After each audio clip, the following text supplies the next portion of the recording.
All right. Hello, everyone. Welcome back for another yapping stream. This time we're going to be talking about archers. So yeah, let me pivot to the screen. Yeah, how are you guys doing today?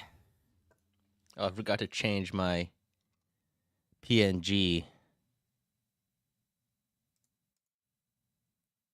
I think I'll just use the original PNG.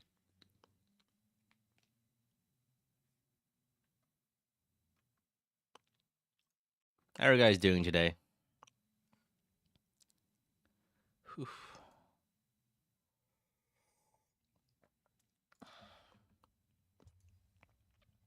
Got some nice matcha tea here. I'm normally a coughing person, but this took a lot less time to prepare.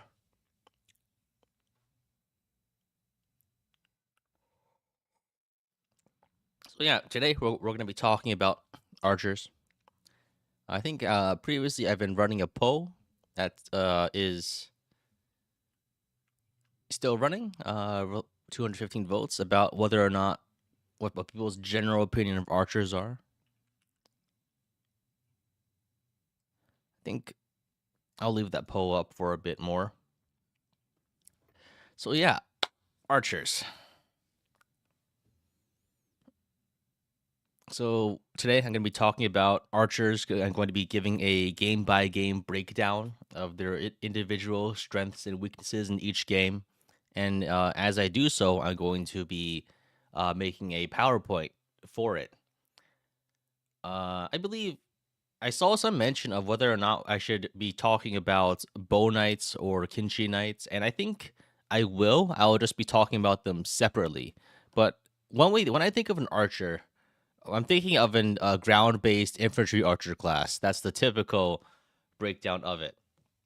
And the cavalry archers and flying archers are just a bit too different to talk about in the same breath as regular archers.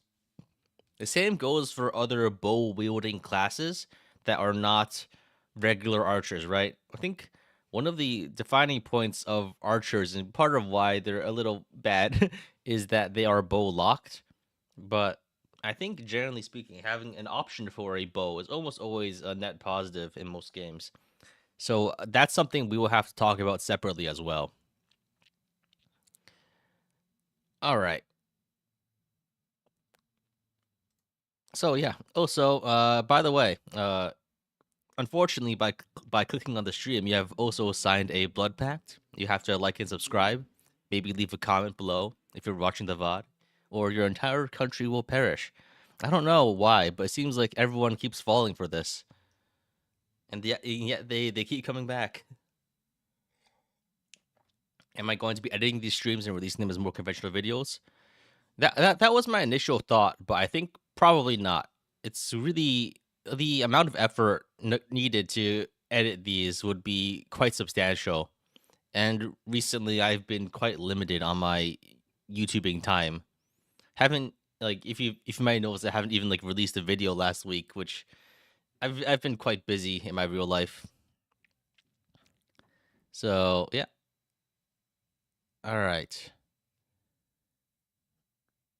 Just take the PowerPoint and make a video going over it. Yeah, but I feel like that would be retreading ground. And the issue is is if I make a video, the standards are, at least for my eyes, a lot higher than in a stream where I don't think people really care about the quality of the content.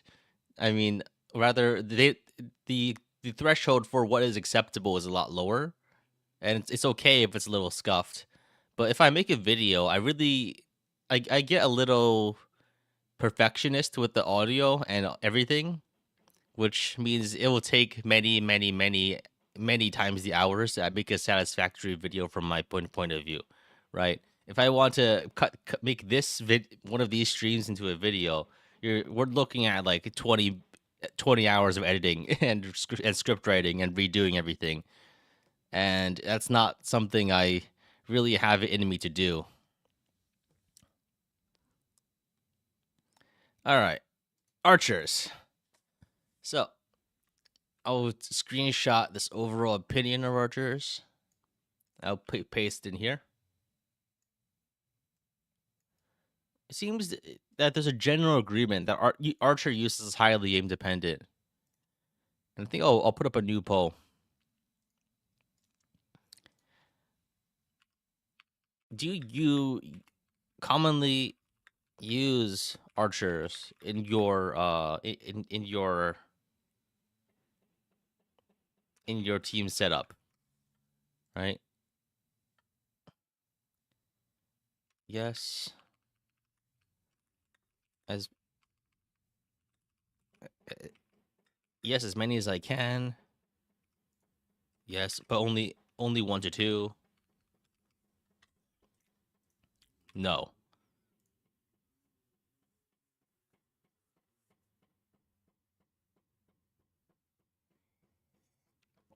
My general impression for archers, like it's the obvious one is that one of their main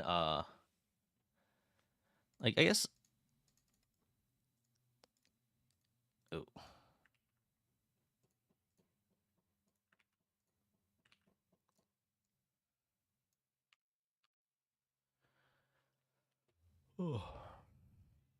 is generally a 1 to 2 character thing. I see for most people. Yeah, that makes sense. I see. Yeah, because it's I feel like most of the time you don't get that many good archers, and even when you do, you don't need them. You don't need that many, right?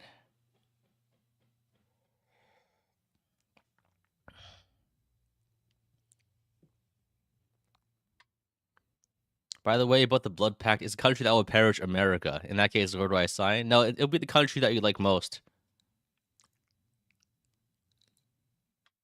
And if you don't like any country, then just you, I guess, you're not allowed to exploit it. Uh, yeah, I see most of it is just only 1 to 2 uses. So I think a general overview of archers is that they are meant as a counter for flying units mainly. The idea being that flying units are a very like overpowering like unit type, right? And archers have effective damage against them. Oh, why is it red?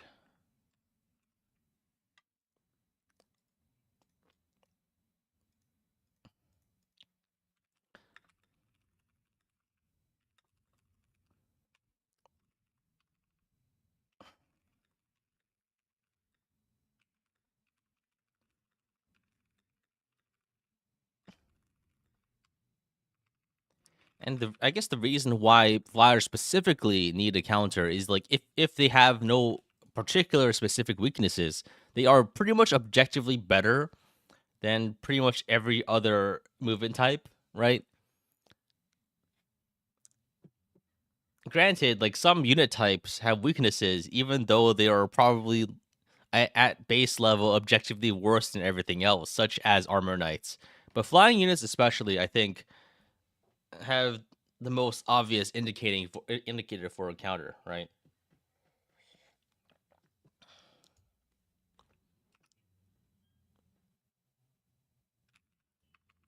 Like powerful enemy flying units tend to be a staple of of mid late game Fire Emblem, right?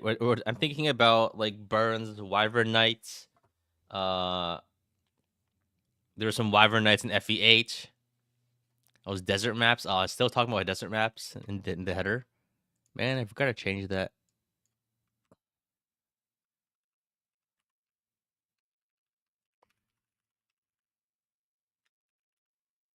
Archers and bow users.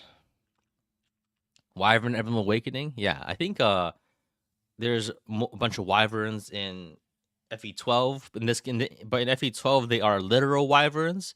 They're not wyvern riders. They are just a wyvern, and they are stronger than any wyvern rider could possibly be. Uh, FE11, like there's Macedon. if in Fire Emblem Engage, even in the final map, there's those like nasty uh those nasty Falcon Knights with like 45 speed.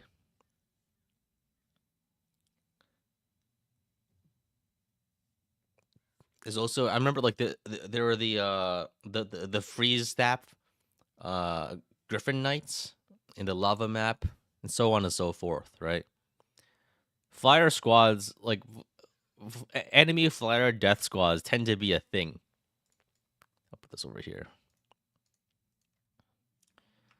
But generally, I think generally like their stats like the individual characters that are bow locked archers. Actually, so archers, the most common the most common are ground based infantry archers the most common type. But I think when people think of an archer, they think of a ground based infantry archer. But there's also other types, right? There's cavalry archers.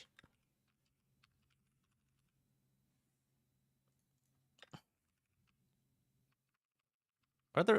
It's not an infantry archer. It's a ground based bow locked infantry. But then there's also like advanced classes with bow axis. There's cavalry archers, and then I guess there's the Kinshi Knight, which is the one instance of a flying archer.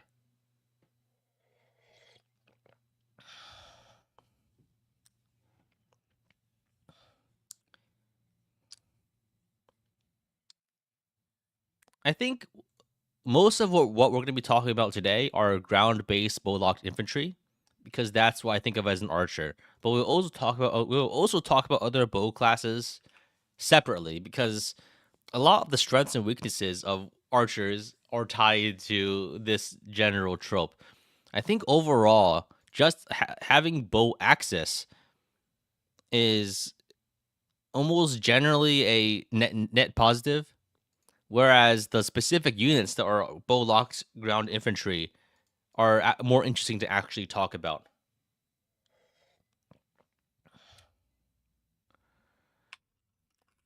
So I think that's this is a good general overview of what an archer is, right? They're ground based infantry that counter flying units, and yeah, that's pretty much it. I guess there's also like physical damage chip, possibly. 2 range, no 1 range, generally speaking. 2 range only. There are always exceptions, but we'll talk about that when they come up. So, oh, they're accurate, right? Accurate. I feel like they tend to have low damage, but that's more because of the individual characters, right? Good accuracy, but not amazing damage.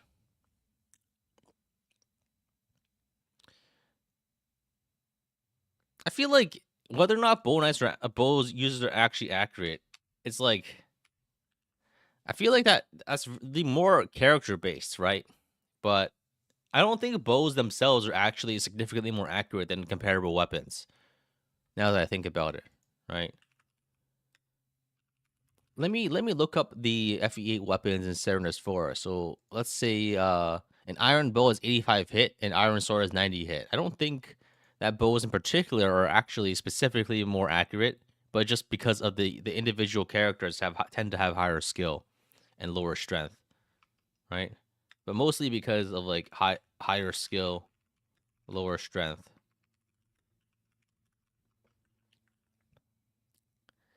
All right, I think that's a good enough summation.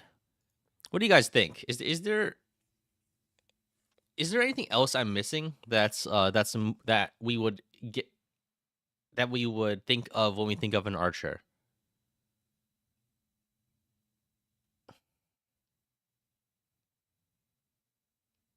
Bows are considered accurate because bows usually have higher base damage and other weapons at their damage bracket. I don't I don't really think that's true. That might you might have that impression, but I don't think that's true, right? Bows don't generally have higher might than other comparable weapons of the same tier. Like for instance, like an iron bow in Fire Emblem has 5 might, and iron axe uh has like so there's 6 might iron bow, 8 might iron axe. Okay, I mean it's comparable to I guess to some degree, but that's not really the same. You feel like your archers crit more, but you have no evidence to back that up. I think some archer classes like sniper have built-in crit. In some games, they do have good might. Well, you're gonna have to tell me which ones, because you can't just say that because that's not my impression. Radiant Dawn Silver Bowl has weirdly high might. Yeah, I guess, but that's I guess the main issue. The main issue from my perspective is no, it's not an issue, but the reason I wouldn't think of that is that bows really aren't that useful in FE10 for other reasons. Archers critting is class dependent. I mean, I think higher skill plus an innate skill crit bonus helps contribute to that. And faiths because they're the axe equivalent in the weapon triangle. Yeah, they're definitely pretty good in faiths. Though we'll talk about that separately on an individual basis.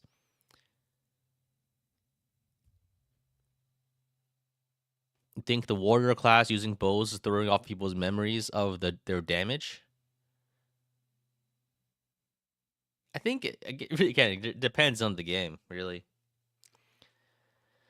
All right, so yeah, let's talk about the bad about archers, the bad things about the archer class, and I think some of the weaknesses are obvious, right? General lack of one range options makes them unable to enemy phase because the vast majority of enemies are melee physical or melee physical units, and even others can move into one range to attack, right?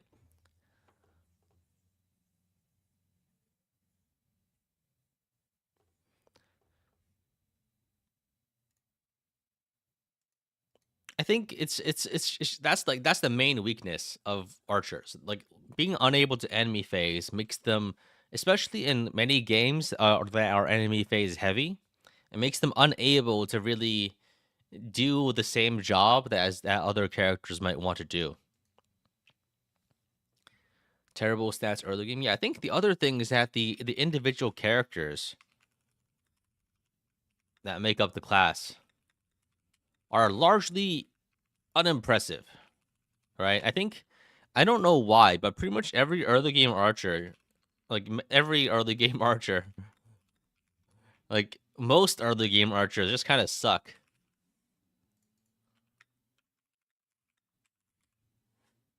They're good against mages.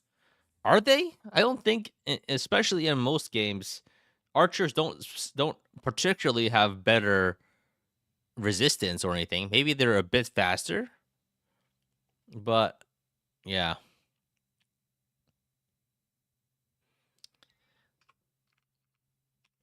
I think like in several games, the 1-2 range options are incredibly strong and not inferior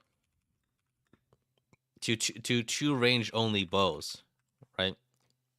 Javelins, like for instance, I think in pretty much in probably every game before Fates, there's not there's not explicitly against an enemy that's not weak to it. There's no explicit reason not to just use a javelin or a hand axe, right? I think like I'm trying to think of cases where 1-2 range weapons were weakened specifically, and uh I I'm basically only thinking of fates, and I guess engage. I guess a little, right? In most games, I think. I guess FE6 technically javelins and axes are a little worse because their accuracy isn't very good, but I feel like it's still you're still not using your FE6 bow units, right? Like who are gonna use in FE6 that who's an FE6 bow unit? What's his name?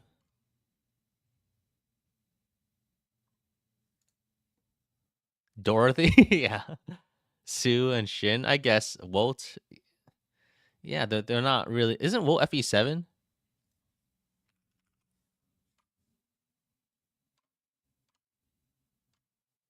No, he's FE6. I'm thinking of someone else. Will. Okay. Walt was Rebecca's kid. I see. Okay. And FE3 javelins have 20 weight. Mm. So any you have 0 attack speed. Well, we'll talk about specifics in a little bit. But yeah, I think the overall reason that they're not good is that they are a physical weapon class with perhaps the worst physical weapon, and at least in most games, which are highly enemy phase based. And the simple fact is that no matter like they aren't particularly better on player phase, and for a small like situational benefit against flying units, they cannot enemy phase at all for the most part.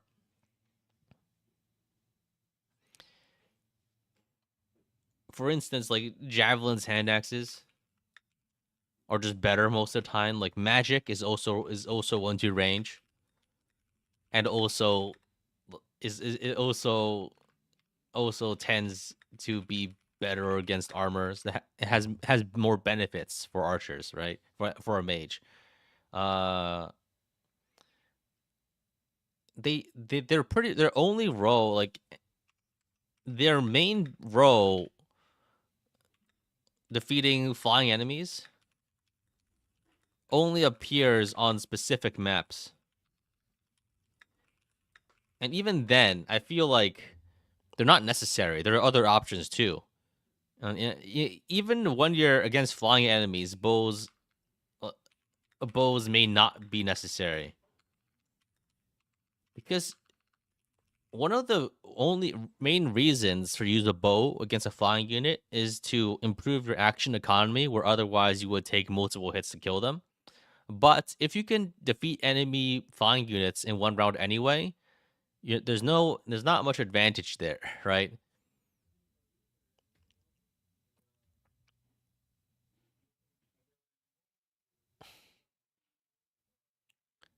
The usefulness against fires also falls off like when other units get bow axes. Yeah, but I think bow axes is I'm gonna be talking about that too, right?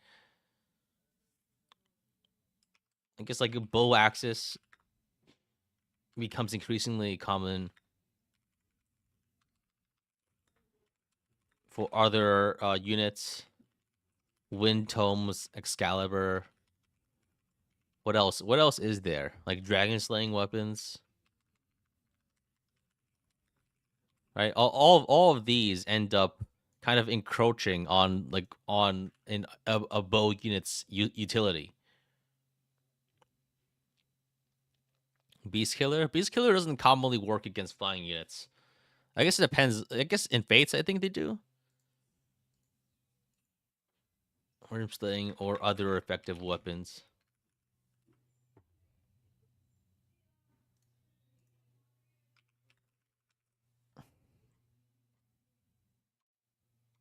So I think it's game specific. Well, yeah, I mean everything's game specific, but I think generally speaking, it's yeah. Let me highlight something. So individual characters are so they can't enemy phase. Their individual characters are not are just generally unimpressive. 1-2 range options tend to be better, uh and flying enemies only appear on specific maps. So it's really not often. It's, I guess in some cases it can be very necessary, but it's really in most games, whether you don't actually need to be able to kill a flying enemy, right? I guess in also in some games like FE7, at least in the international release, you actually can't even use bows to kill a flying enemy because of the lower effectiveness, lower effectiveness multiplier. Only 2x damage versus 3x damage, makes them a lot worse. All right. Now that we talked about the bad, let's talk about the good, right? Let me think about a graphic to indicate the bad. Let's put an X.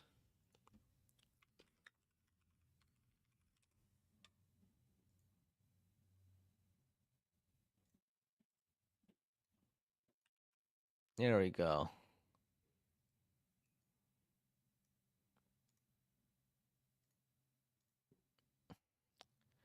And then the good.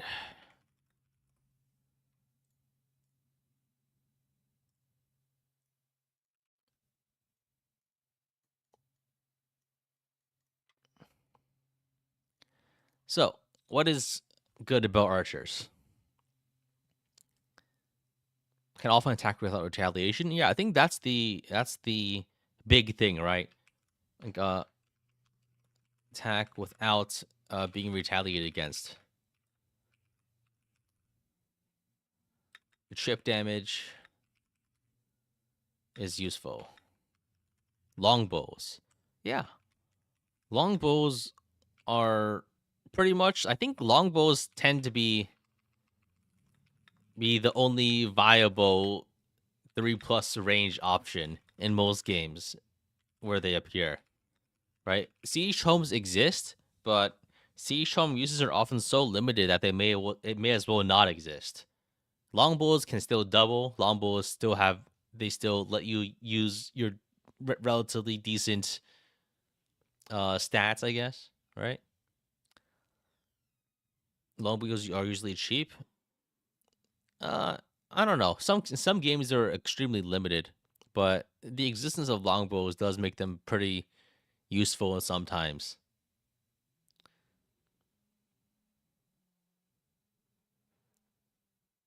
Hunter's volley, yeah, I guess like in later games, like they're tied to useful skills such as Hunter's volley, right?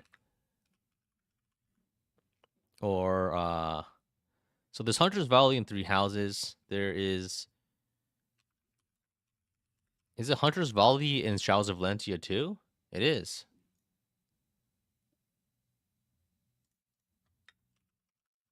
Three Houses and SOV.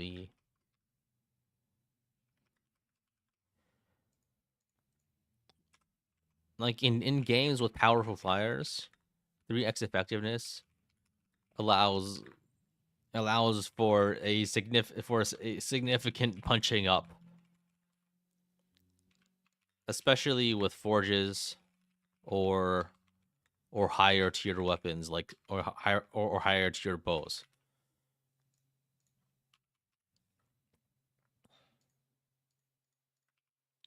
Right? Like I guess the thing about archers is that you can, even if the archer is relatively weak, you can really hit way above your weight class if you're using a silver bow or something. You can straight up do like 60 damage.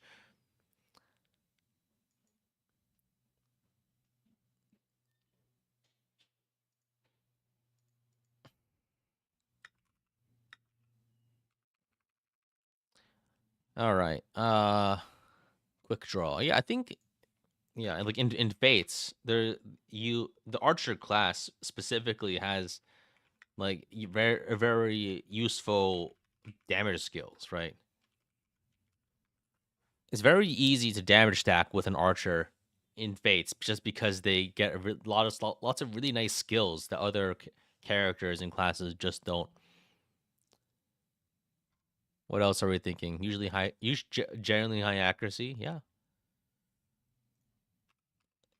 generally high accuracy.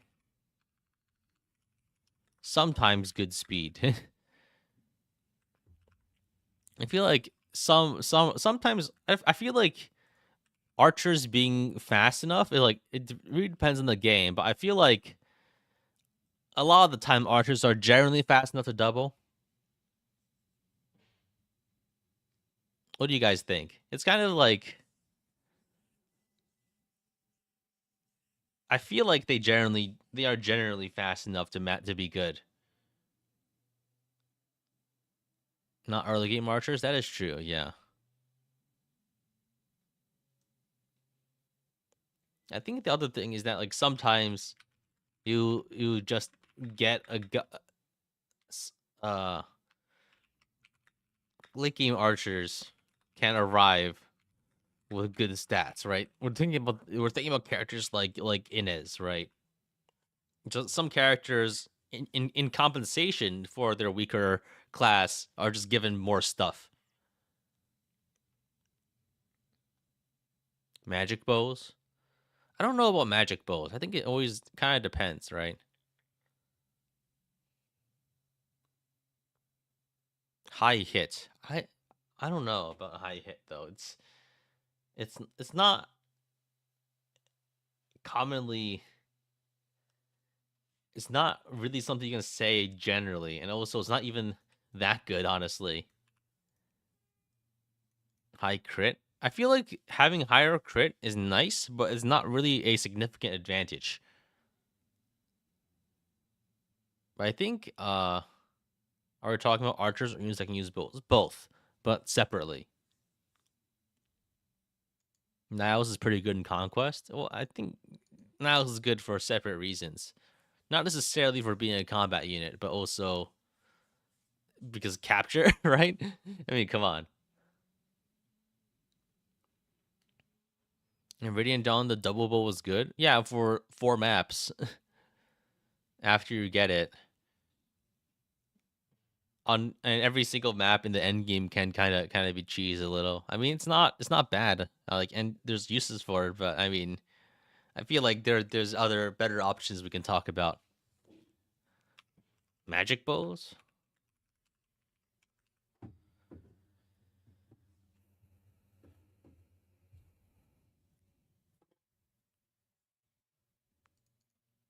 I think is they're very efficient on player phase in the right circumstances.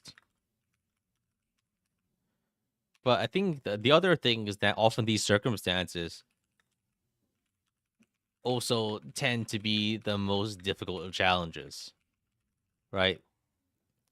I think that's the main thing, right? Is that when you really need an archer is when the game actually is kind of pressing you with challenging enemies. And so when the game is generally kind of handleable, everyone pretty much anyone else is a better option. But there are some challenges that are made significantly easier by having an archer, right? Being having more people that can one shot enemies is a big advantage in situations where you really need to kill all of the enemies or else you will die.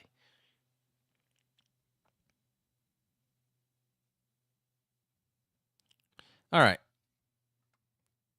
So, let's give a general let's highlight some things. So yeah, they're good because they can attack they can commonly attack without retaliation. Uh I think let's them hit above their weight class.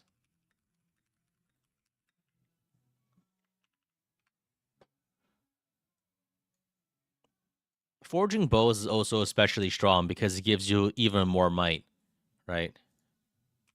Bull forges are do more than other forges for the purposes of effective damage.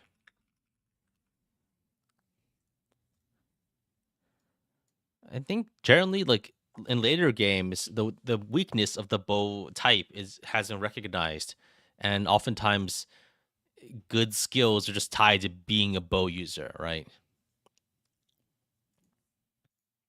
But yeah, overall, yeah, okay. So yeah, let's think about what's an archer's role in FE, right? I guess we kind of covered this in the overview. But is there anything else you guys think I've missed so far before we get start talking about individual characters?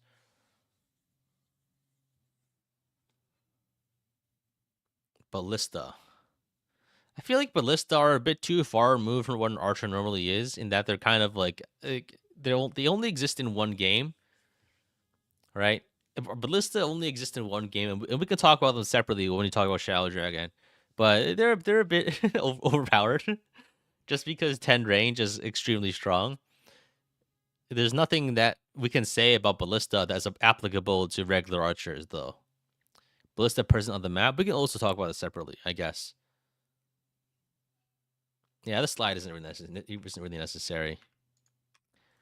So ballista, like often a an overpowered unit class in FE11, but also a terrain feature on some maps. I feel like most of the time it's it's most it's used by the enemy. I'm trying to think about what ballista actually, but and most ballista, frankly, aren't very useful to the player. I, I'm trying to think about how many ballista uses are actually right. I'm trying to think about what games actually have played our useful ballistas. I think there's I'm trying to think. I guess there's FE8. There's that map, Erica's map, chapter 10, where you can kind of use them to snipe incoming flyers, like engage. I think chapter it's the Diamant map. That's chapter 6, 7, 7, right? Where you use them to snipe incoming units. No, it's chapter 8. Uh yeah, I get that's where you fight Ivy. Conquest chapter 10? Yeah, I guess. I think that's the only one in Conquest.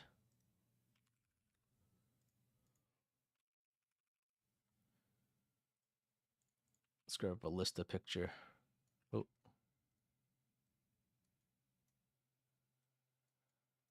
Oh, there's Ballista in FE5. That's an enemy only thing. What else is there? Great Wall and Conquest, but you don't use it. They use it against you, right? It's based in the Great Wall map. It's just Takumi shooting you with the ballista. You don't get to use it. I'm talking about ones that are useful to the player, right? DLC Fates Ballistician. That's not real. I mean, it does exist, but I feel like it's it's a bit difficult to talk about in context because as a OP DLC class, it doesn't really feel right to talk about in the same breath as any of these others. Emblem Lin Outlaws. We're talking if it's a bow locked infantry. That gets lumped in with archers.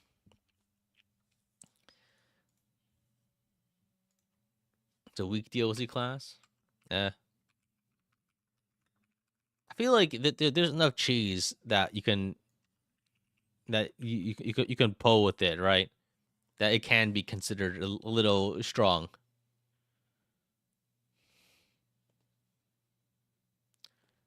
Does Engage have a ballistician class too? No. What are you talking about? Ballistician in Fates legit sucks. Yeah. All right. Mage Cannoneer? Yeah, I guess, but who actually uses that?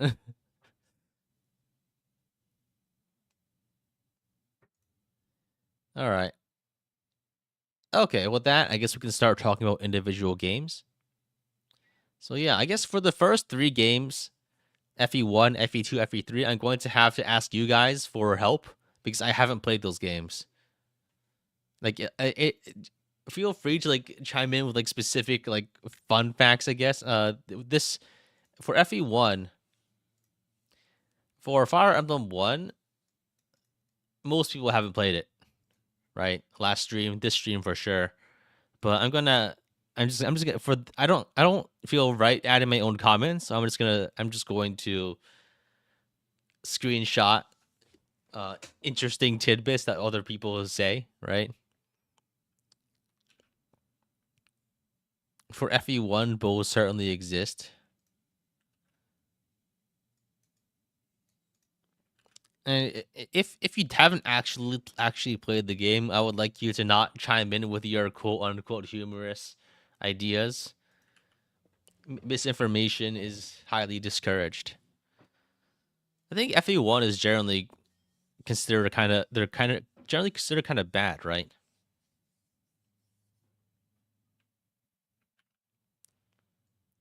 Gordon solos. I see a bunch of people memeing about Gordon, and I know that you're making a joke, but please stop trying to confuse me. Archers have a surprising amount of defense. You've only played the remakes? Does that count? No, we'll talk about it separately. I think it's FE1 and 3 Archers have mostly same utility as the remakes, though Kashim has little utility against FE. Who the hell was Kashim?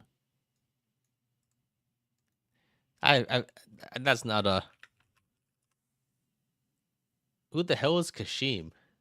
Caster? Hmm. I thought though there were just some mythical Japanese only Fire Emblem characters I didn't recognize.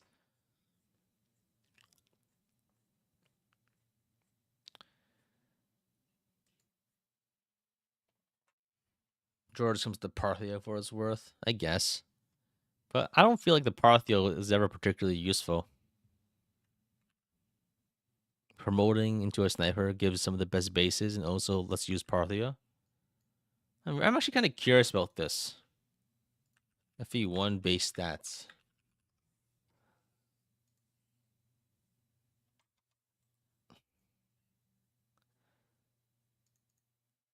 So let's look at the original Shadow Dragon. So class bases. So sniper, yeah. Oh wow, sniper has 14 base speed. I mean, I don't know what any of this means in the context of actual FE1, but it's quite high compared to I guess hero has also 14 base speed. That's higher than most other classes. I mean, I guess that makes sense. Stats cap at 20. Yeah, but I mean, I guess that's still it's a pretty significant leg up.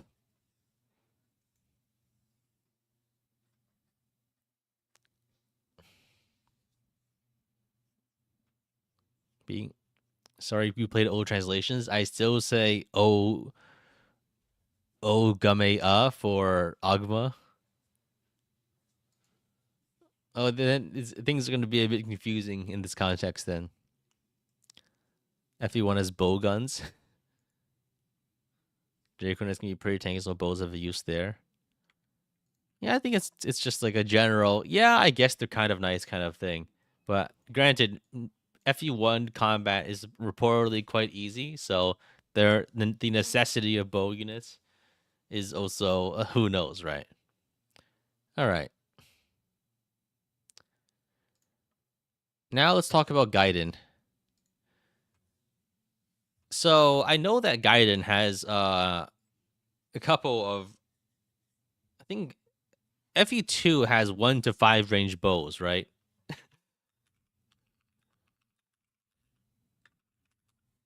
And that's the it was this was one of the faithful recreations in the Echoes remake. Promotion always resets the class's base stats in FE1. You can if you have more, you can lose stats. What? That's crazy. So no matter what stats you have, if you promote FE1, what? That's not true. So you're just lying to me.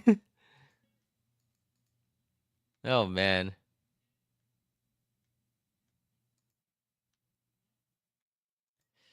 Anyway, misinformation spread on the internet. I'm seeing some like common names that are I'm starting to associate with misinformation.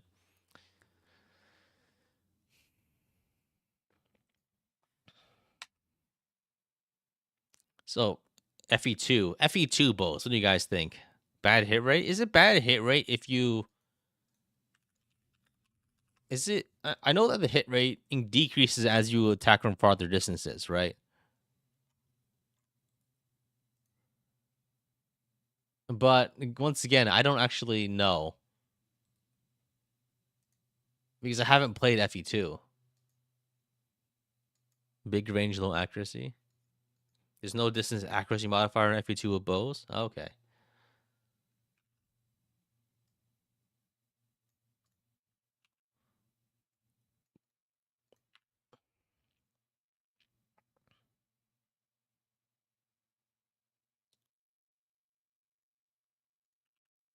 So apparently their hit rate sucks, which is surprising. Mini ballisticians.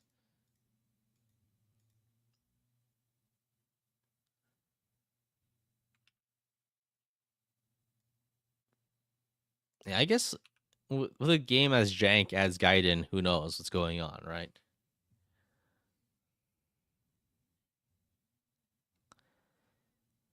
All right, uh, let's not dwell on Gaiden, mostly because I feel like only 3 to 5 people who are like have actually played it, right? So I think just to reduce the likelihood of misinformation, let's move on. Alm has bows, yeah, but I it's there's not really much to say that here that we can that it's not much to say. Oh, I have a thing I need to delete. So yeah, let's talk about FE3 then. How are bows a new mystery of the emblem?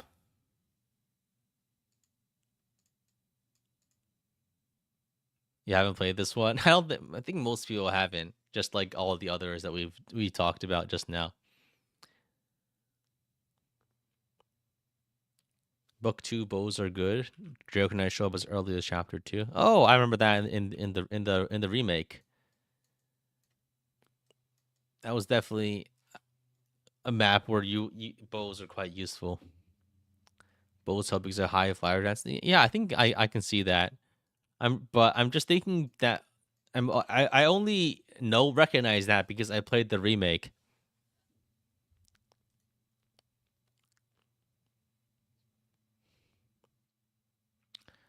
Javelins set your attack speed to 0, right? Yeah, I heard that mentioned earlier. Javelins have 20 weight, right?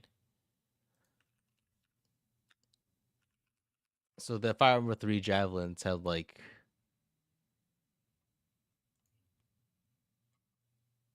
yeah, they have 20 weight, which is quite a lot. In book 2 they're both mostly necessary.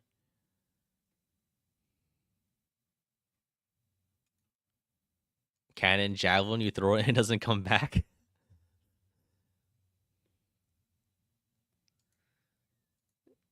All right. Gordon's good in FE3.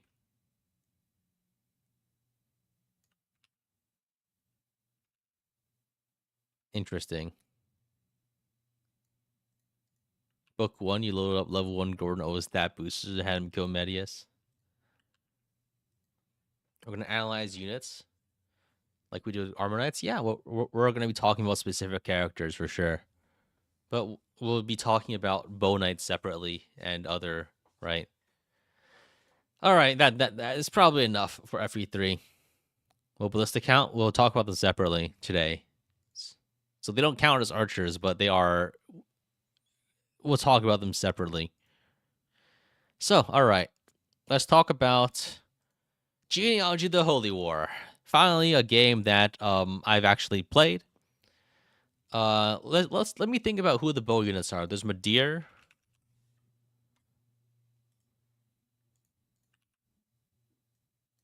Who else is there? There really aren't that many. There's Jamke.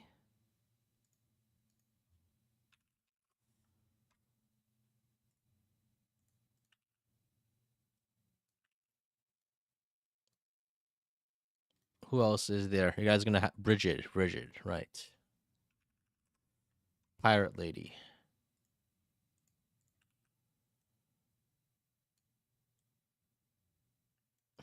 Who else? Febale, Asiello, Promoter Leaf. Let's first talk about units that start with bows or are bow locked.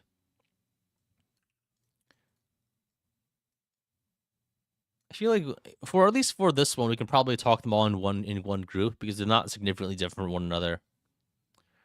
Promoted Lotcha says promoted Leaf. Master Knights, I guess. I feel like if we're talking about Master, I guess Leaf does end up using is kind of okay with the bow now that I think about it.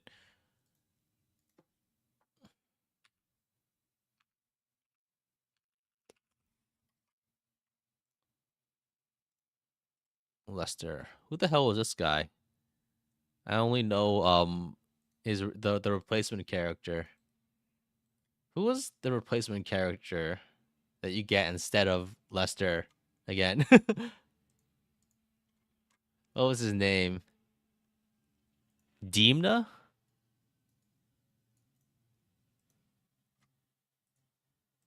Oh yeah, that's a much more recognizable face. Dimna nuts.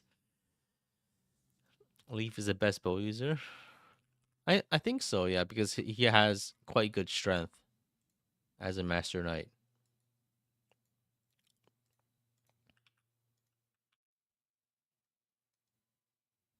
And I guess there's Lache, Lachesis. How do you pronounce that anyway? I guess whatever. So let's separate the kids. So I think we should talk about the generations separately, possibly. So I guess Gen 1. I guess we. So Gen 1, foot archers, infantry archers. So we have Jamke and we have Rigid. Then we have the Gen 1 cavalry archers, which is Madeir and Lachesis Master Knight.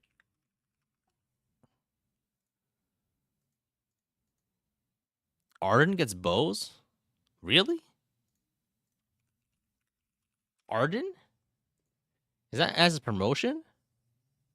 He doesn't start with bows for sure, right? He gets them when he promotes. Okay. I don't think anyone here has ever used Arden with a bow, so I would just. I mean, I feel like the. I don't. That's. I feel like that's an edge case. What's even the point? I feel like overall they're quite in Gen 1, they're not very good.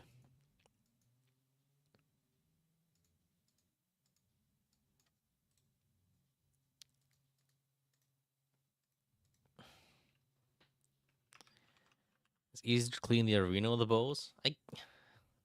Maybe, I guess. I don't feel like I know, granted I played the game very abnormally, but I've never used any of the Gen 1 bow units because I basically secret soloed. I mean like so I feel like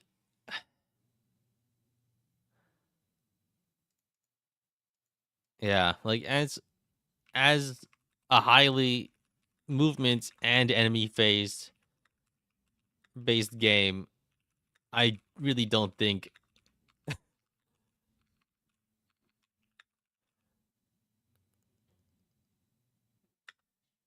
I really don't think any most of the bow units are particularly useful.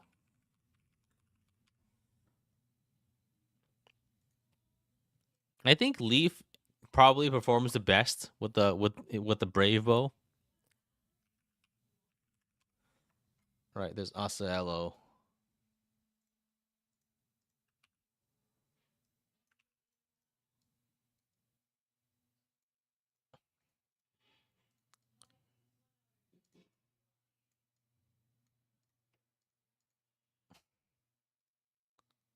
Arena fodder you feel insane but not really needed against Gen 1 enemies.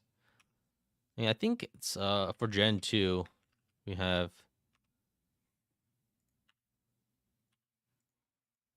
we have as for infantry archers, we have Bebel or Asaello, and we have Gen 2 cavalry archers, which are Dimna, Leaf. There's Dimna, there's Lester.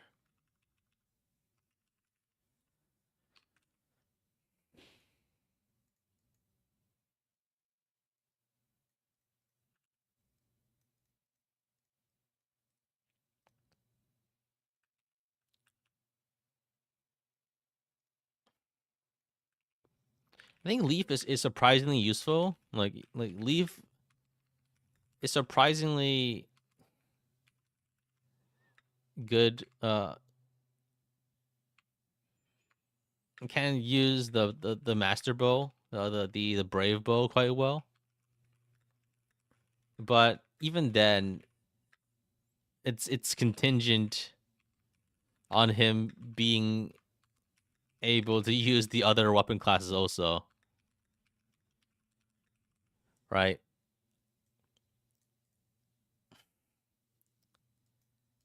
Bow effectiveness, I think, in this game is at all time is not really useful, right?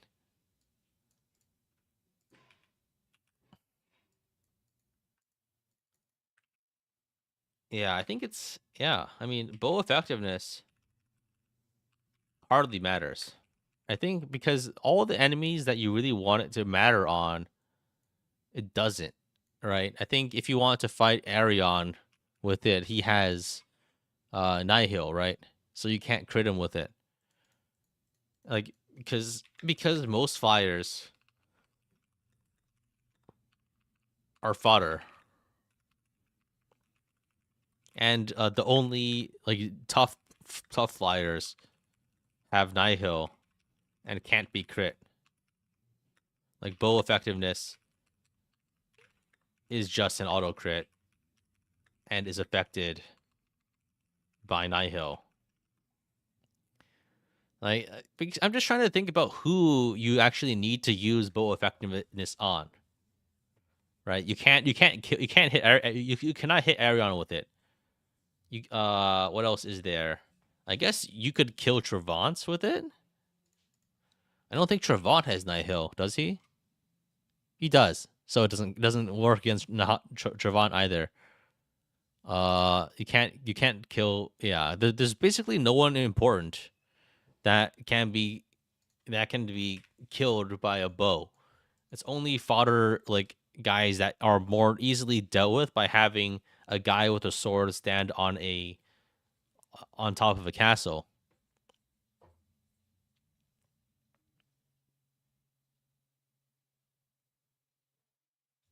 I would watch actual listeners video on every three Tomas. I will not watch that video because I don't have I have no reason to watch a video about FE3. Uh, the Pegasus sisters also have Nihil. Right, right. The ones the kill squad in in the final map. Yeah, like there's Arion.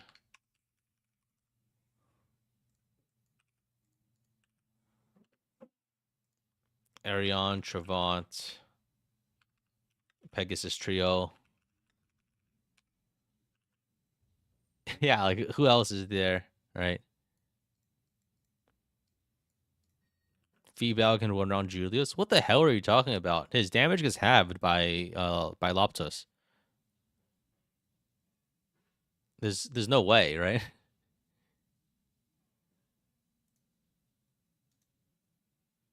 Like this.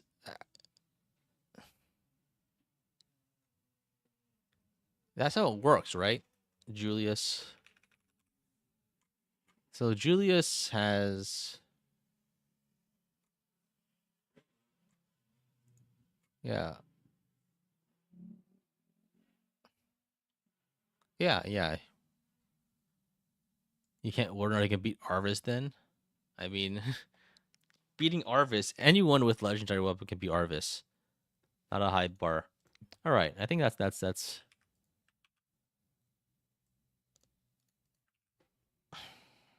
I think there's just no niche for it. For archers, lack a real niche or advantage over other weapon types.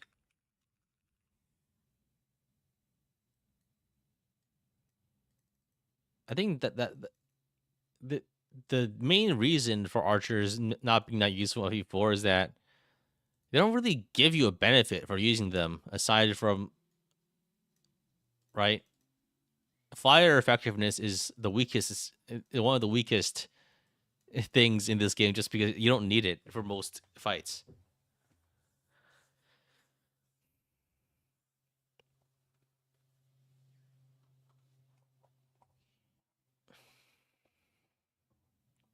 All right, let's move on.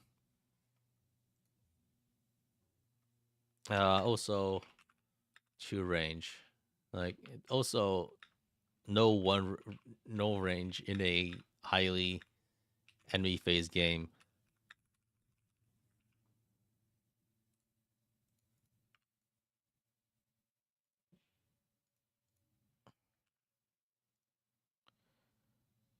All right.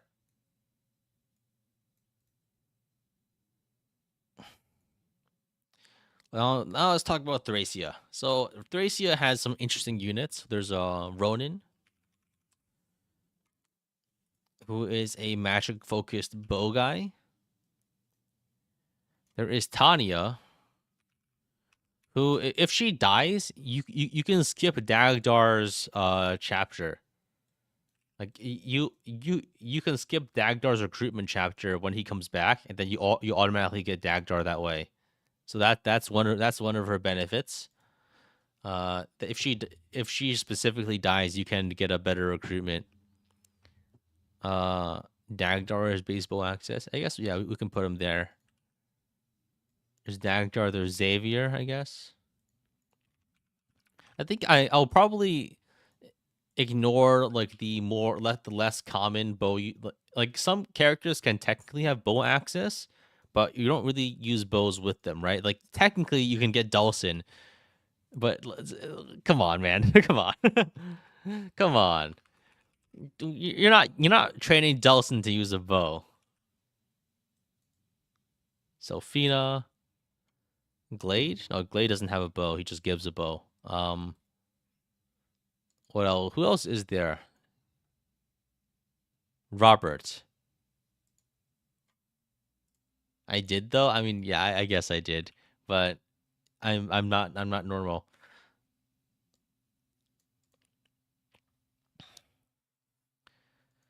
Leaf doesn't promote to use bows in this game. What else?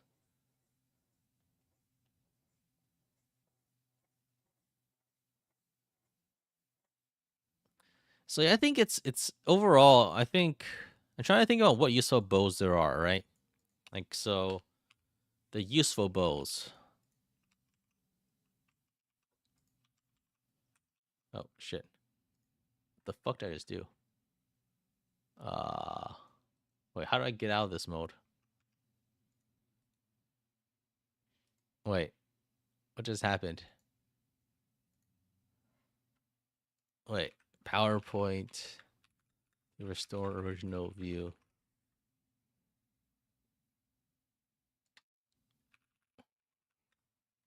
Wait, what the hell happened here? Uh, huh? What the fuck just happened? No, don't delete the slide. Sorry, give me a second. I need to reopen the file.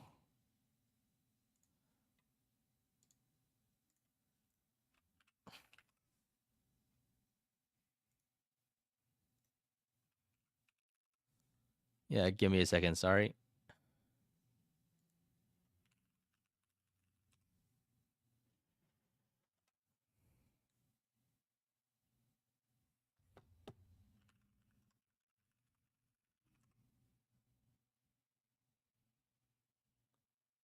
Technical difficulties.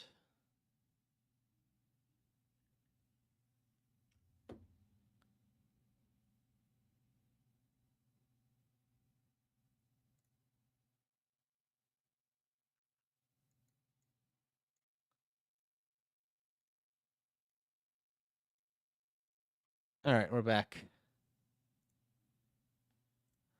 Okay, so yeah, so the only really notable bow in this game is the Brave Bow.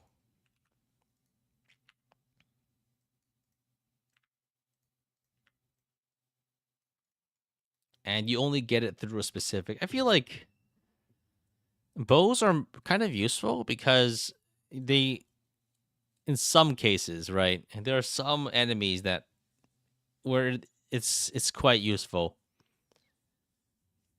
Mainly, I'm just trying to think about the final map, right? Promoted Marty. Yeah, just use Asbel. That's true. Yeah, you can't just use the graph caliber. Bow snap, you use the capture. I guess, but I think it's yeah. Bows can't capture. That's true. Yeah. I think like most bow users are kind of crap. Like Ronan honestly is kind of bad. Tanya's bad. Like bow only users, right? And who's actually I don't think Selfina and Robert are particularly useful either, right? I don't think has anyone ever used Selfina. Like Selfina joins with like 5 strength.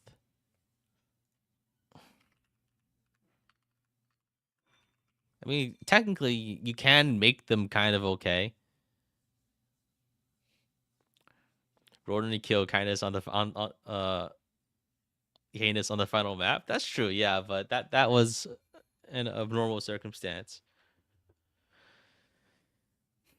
Uh, I think I guess the only I'm trying to think about the actual utility, and like there is some use on the final map, right? Like a base like a base level like Dagdar or like basal Xavier can kill a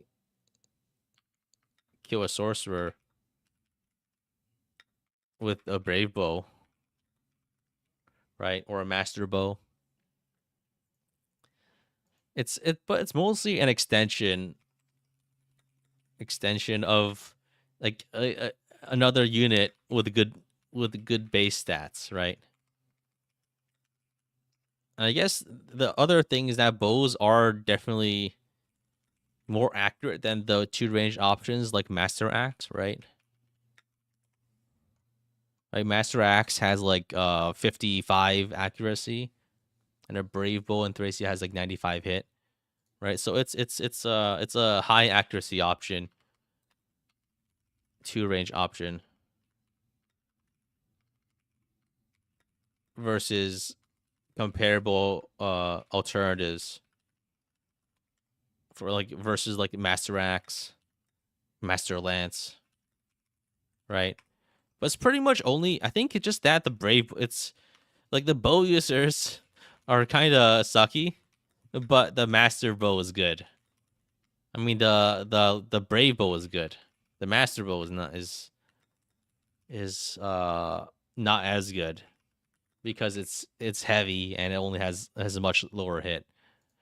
I feel like the basically the main niche in Thracia is just the brave bow, right?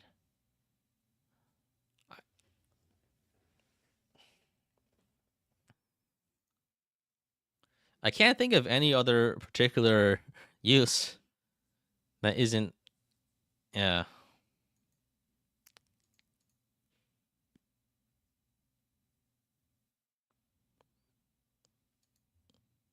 like what else is there that you can use? Like who else can actually use a bow effectively? Like I like all their base stats suck, right? Like low base strength. I guess technically, like, but the they lack special qualities. Like anything, they lack standout qualities for the most part.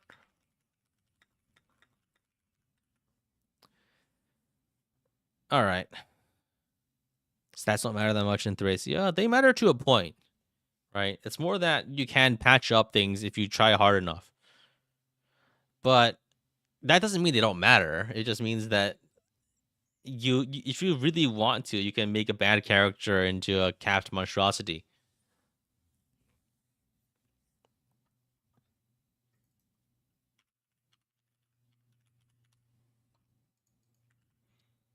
You think just bow lock is quite bad in this game? I think that's the other thing. I guess. All right. All right. I think that's there's not really much else to say about FE5, right? I'm trying to think about when you actually need archers in combat.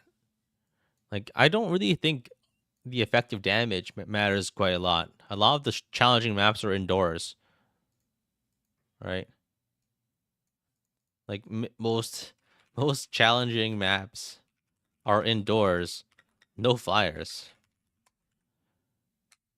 So the effective damage doesn't matter that much, and most bows aren't that good. Most bow users aren't that good. Just that I think it's just that the brave bow is quite useful in the final map. Right? There's barely any flyers in Thracia. Hmm.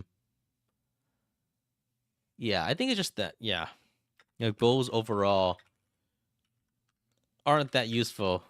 Lack of enemy flyers. Uh, strong like difficult maps are indoors. The individual characters tend to be weaker. But I think the main thing is that the brave bow is nice though. That's pretty much my takeaway.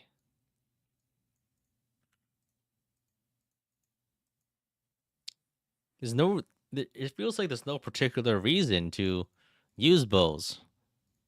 It's just that the brave bow is nice and you can use it without investment on Xavier, I guess. I guess it's also a matter of like how many master axes and other like I guess you have Ocean with his Vouge, right? How many other good two range options do you have when you're trying to open the doors to fight the final guys, right? You just need like six guys to fight the at two range to kill the sorcerers.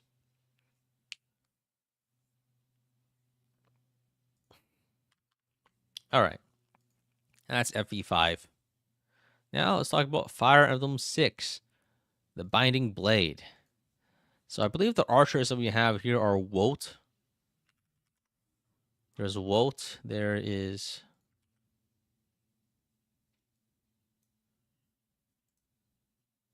oh, okay, so we have Wolt.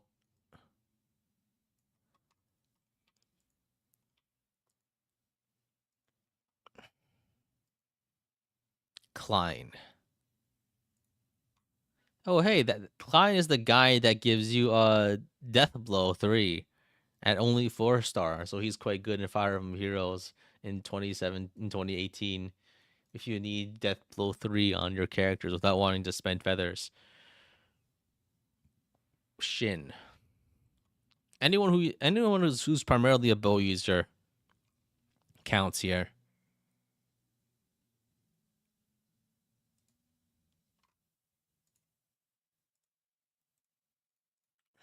Sin. Who else is there?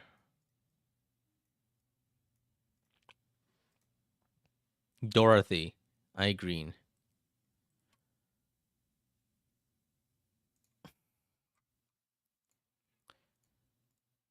So we have Dorothy.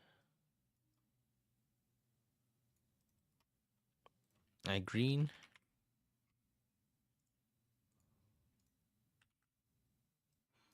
So I think, all right. Let's categorize these based on their different characteristics and themes. So we have our early archers, right? Walt and Dorothy.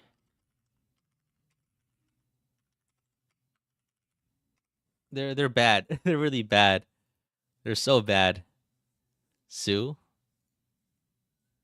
Okay, let me. We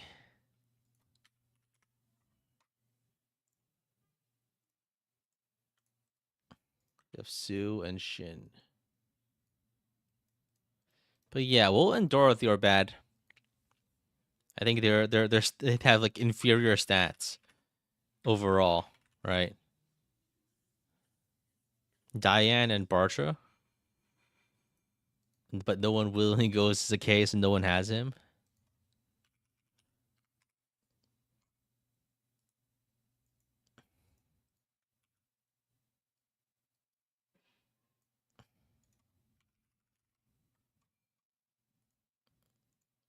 I guess you can technically have Bartra here, I guess, but I'll put him to the side. We'll have to talk about them separately. Well, Dorothy and Sue make Chapter 7 beatable. Chapter 7 is the which one was that? Ostian Revolt. Ah, this map. I mean, I guess.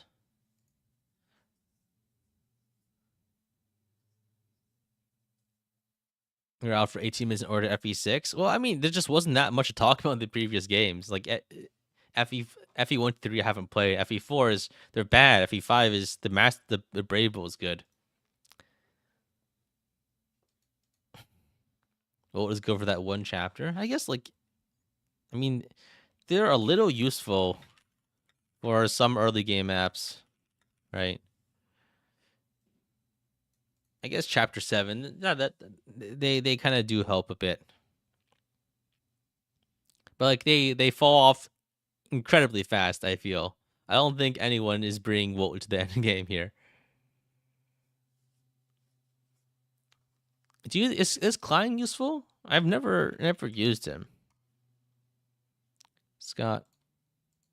He's got 13 strength, 11 speed. That's I Green. He joins at chapter 10. I Green joins with a lot higher stats. I think, yeah.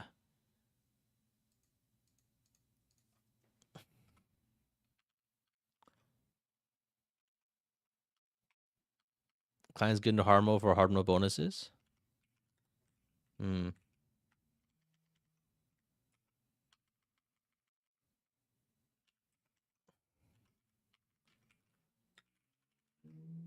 So we have Klein and I Green. I think I Green's kind of decent, right?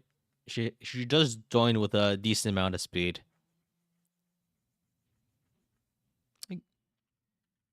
All right.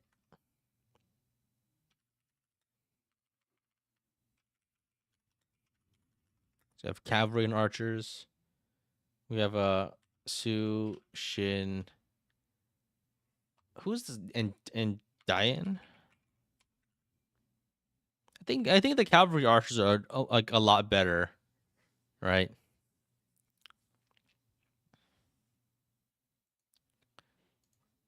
I don't remember Sue being particularly useful. Like Sue's she's got the low stats, right?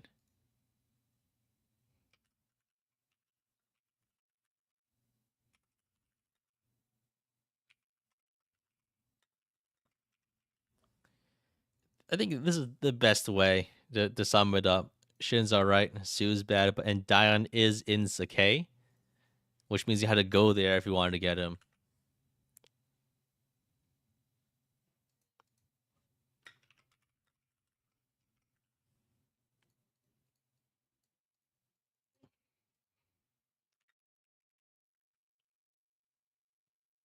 I don't think you're bringing any of them to late game. That's also probably true.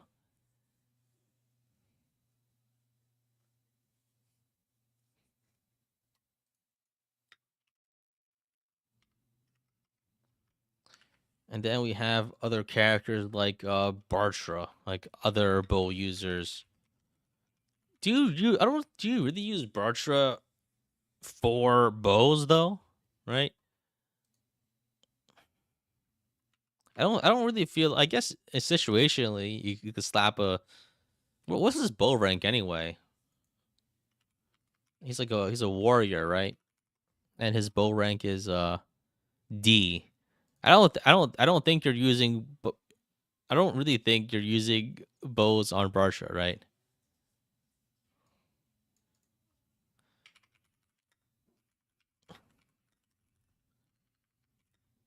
FE6 axes though, but like, what are you like?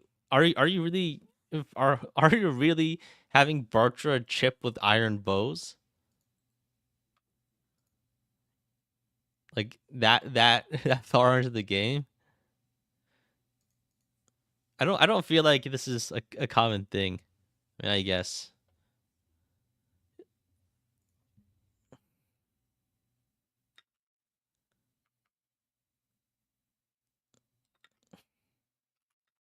D rank bows, but 22 strength.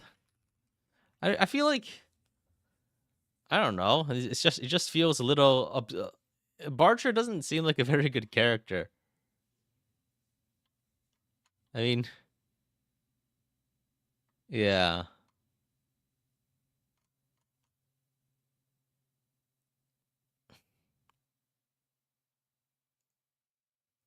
he's solid. I guess he's like a filler unit that can work.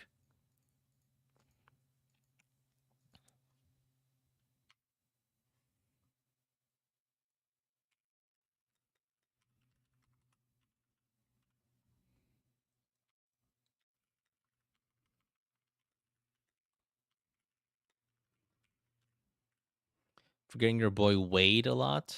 Who's Wade? A fighter? Okay, I feel like we have to reduce the number of characters we talk about. Otherwise, we'll be talking about every single character. We can't talk about every character that uses bows. Let's try to focus on characters that actually end up people commonly use bows with.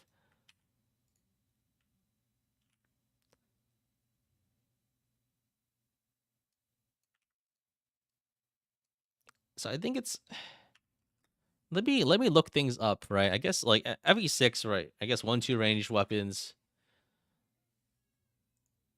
I think the main thing is that FE6 has big accuracy issues, right? Like FE6 one like weapons tend to have bad like FE6 accuracy issues are common in FE6, right? And I think I wanted to look it up, but I think bows tend to have generally better accuracy. This is maybe where some of the beliefs come from. 85. No, they don't really have much better accuracy. I guess they're better than axes,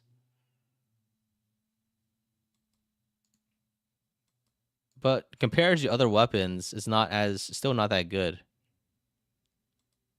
right? Like bows have slightly better accuracy, better accuracy versus comparable options, right? For instance, like the silver bow has 70 hit, and a silver sword has 75. A silver lance has 65. A silver axe has 55. Okay, I guess like 15 hit from plus 15 hit can be quite okay, right? still bad though. Why? Like wyverns are a common and dangerous enemy type.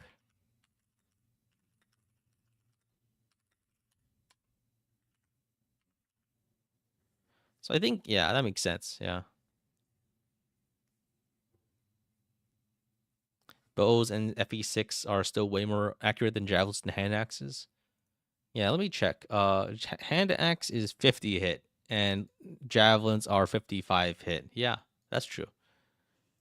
Like much more accurate than javelins and axes, which have like 55, 50 hit. Most units are also ass, so 1-2 range chip is also valuable. Yeah, I think that's yeah. They're kind of okay here then, I guess. Right. I think it's yes, abundance of enemy fires and weaker 1-2 range options makes bows surprisingly useful. Makes bows quite useful.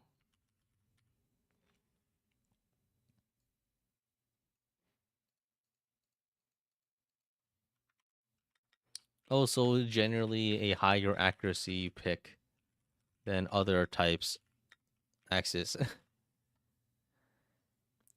Mages, Fire Tome is better hit, but which mage are going to use? Luke. Hmm. Lilina. Yeah, I don't know. It's when I played, I just over leveled my calves and used them to blow through everything. Air caliber. Hmm.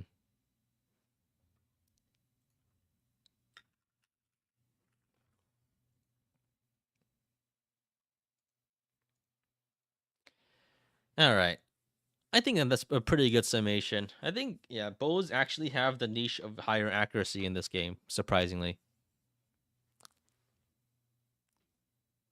most enemies in Binding Blade have javelins and hand axes, so ours will frequently suffer counterattacks. I guess, but they have like 30 hit, right? Granted. I mean, it's not like yeah. All right, let's move on. Let's talk about FE7, the Blazing Sword. So FE7 Blazing Sword. Who do we have? We have Will. I think Will's bad. Don't at me. Who else do we have? There's Rebecca,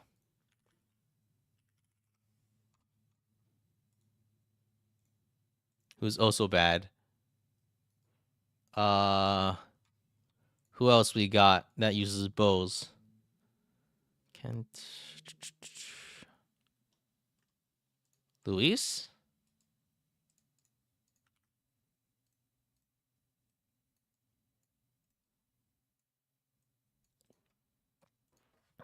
Wrath. Oh right, Wrath.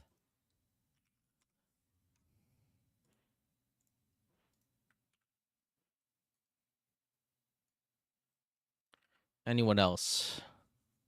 Promoted Lin. That's a good joke.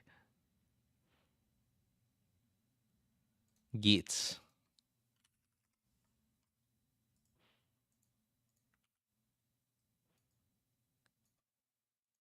Yeah, I guess there's Lin, Brave Lin.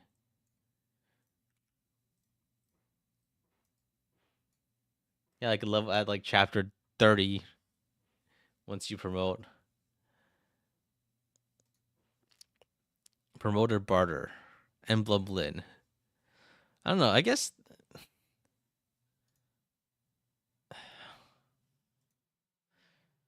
do you even? I don't think you would use bows with a promoter barter because you wouldn't use bows in this game most of the time.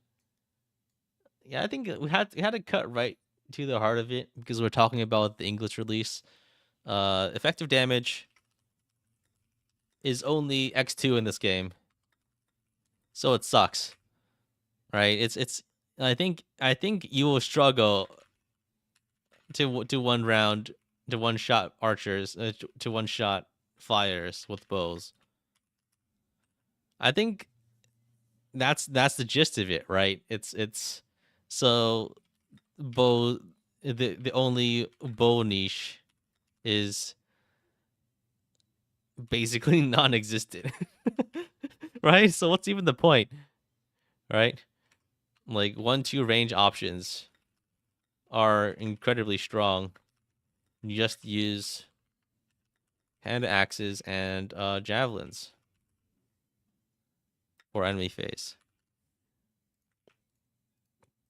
So I think it's simple fact here, I guess, like, and I guess we can talk about individual characters, but this sums up the whole thing, right? Like, will Rebecca, like, inferior stats with an inferior weapon? What's the point? And I guess like and Luis, I guess, has high base stats, and I guess there you can pair her up with Pent. She's a failure unit. 17 speed's nice, but she comes late enough. I don't know. Is Luis useful? I mean, like Luis is an okay filler, right? And Wrath, not really, right? I mean, like other potential bow users, like Lid, Geese, or Barter, can just should probably use their should probably use their other weapon types. Wrath? I don't know. I feel like Wrath isn't very good either. So I think the Wrath is Lin Mo's Jagan. Yeah, but you don't need Lin mode isn't hard.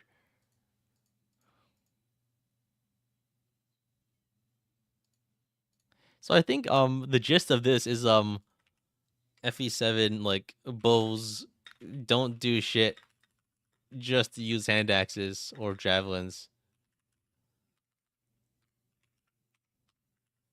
I think, like, yeah, that's it. They can't even kill flyers. What's even the point?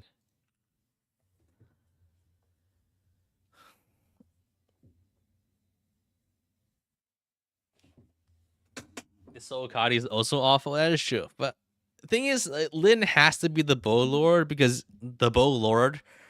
everyone else uses other weapons, and so she's been flanderized to be the character that uses bows because no one else does.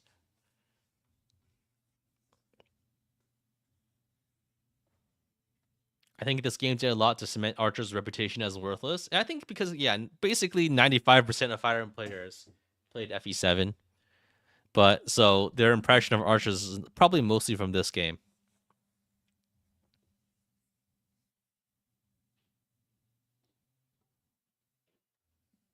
Legendary Leaf in Fire Emblem Heroes has a bow. Yeah, but he's not like primarily, I guess. Yeah, I guess. They really have to like shove all the characters that use like for most characters that have secondary weapons, their primary weapon is still a sword most of the time. But they in Fire Emblem Heroes they have to make them primarily use a secondary weapon because everyone uses a sword. FE7 has single-handedly set the reputation of Fire Emblem archers back by at least 100 years. Fire Emblem hasn't even existed for 100 years. What are you talking about? All right. So I think it's uh, bows just aren't good. They have no special characteristics in this game in a way, like, because effective damage is only times 2.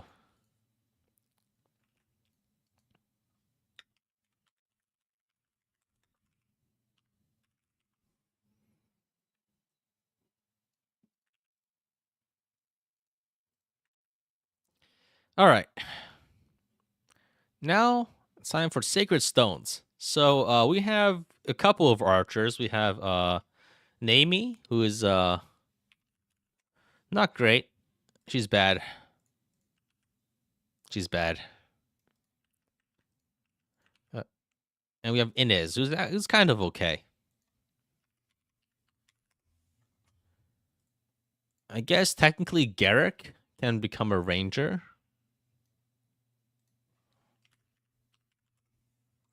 Who else can use a bow? That's it, right? Just these three?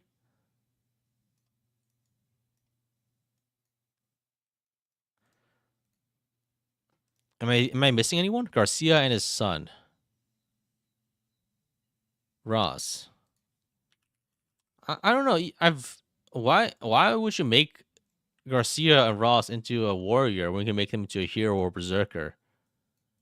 I don't think bow axes isn't valuable enough this game to even class into it. That's the thing,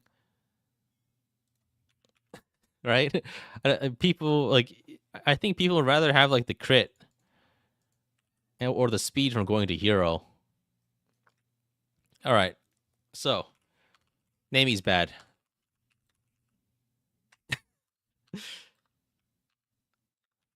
Low level, low stats. Bows aren't. I think. First, let's sum up. Like bows aren't that useful in this game because there aren't that many threatening flyers. And even like some flying units like Moguls are not bow weak. Like even like some of the flyers can't be hit by bows, right? I'm trying to think about the specific enemies that are actually weak to bows, and this really aren't that many.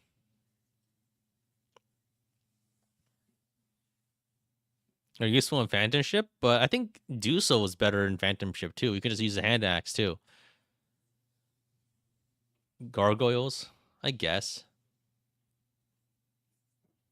Draco zombies are bow weak. Yeah, but are you? I don't think you. The issue with Draco zombies is that your archer cannot one shot them, and then they'll get what? Then they'll get clapped in one hit when they get counterattacked for like 40 magic damage, piercing magic damage.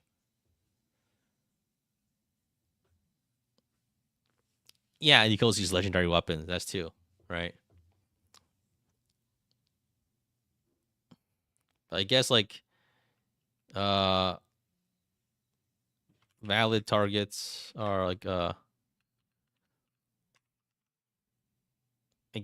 guess you could like wyverns aren't very common. I guess like technically effective against Draco zombies, but you can just use legendary weapons against them.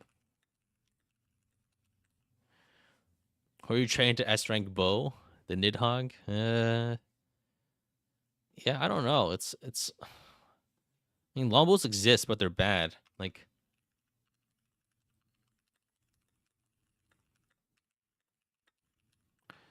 legendary weapons are only X2 though, but they're like 36 damage. So it doesn't matter if they're X2. They're still 30 damage weapons. So it doesn't matter that the multiplier is a bit lower. They still do crazy damage. Nidhogg is like 30 damage, yeah. He's like 15 times 2. I don't remember how much. Was it 14? But like it's yeah. I think it's just like it is okay. High base stats. It is just okay filler mainly. Garrick, Ross, Garcia. I think classing into ranger or warrior is probably inferior to other options, right? Like bow axis is just not valuable. The thing is that like the thing about FE is that bow axis is so bad that you don't even want to go. You don't even want to get it, right? Doesn't Ranger get you a horse? I guess. Yeah. Like bow act like you don't like you don't class change for bow access.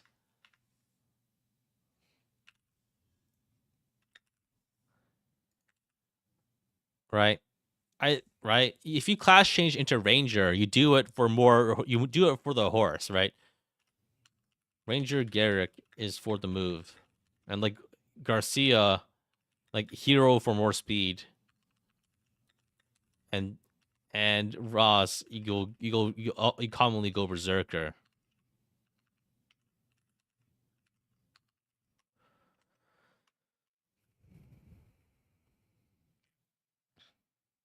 I think if you go Ranger Garrick, you don't really do it for the bow axis. Plus, you start with like E rank bows, so you have to attack like 300 times before you can get to S rank.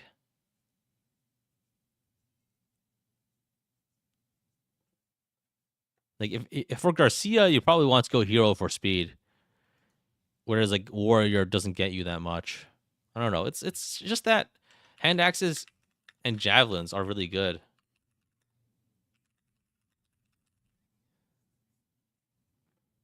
So I think it's even there's just like a lack of targets, right?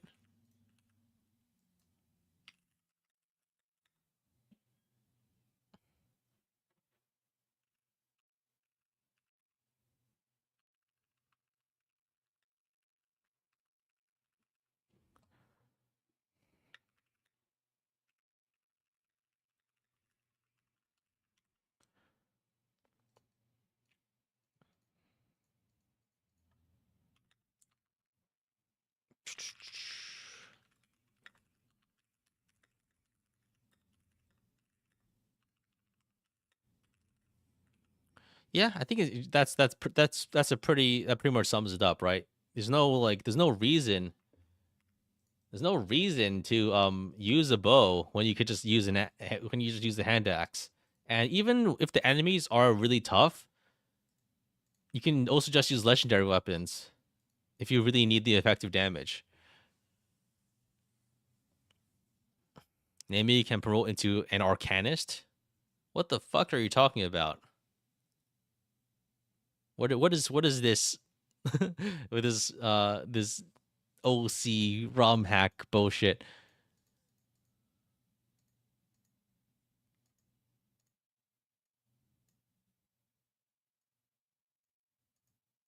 Sacred Stone's DLC.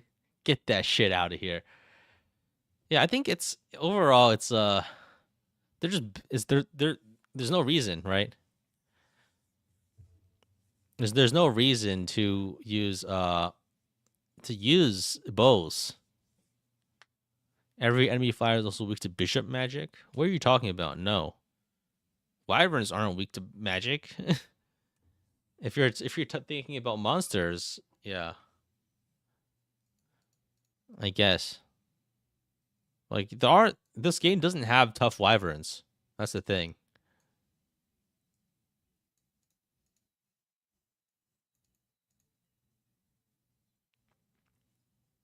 All right. I think that's a pretty that's summary of FE8 already.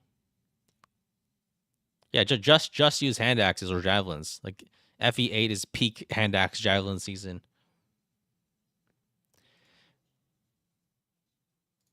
All right, next up we have Path of Radiance.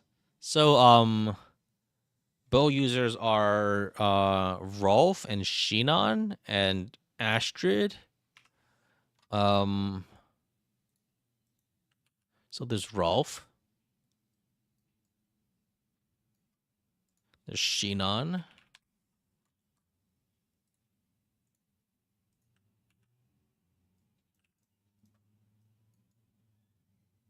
Astrid.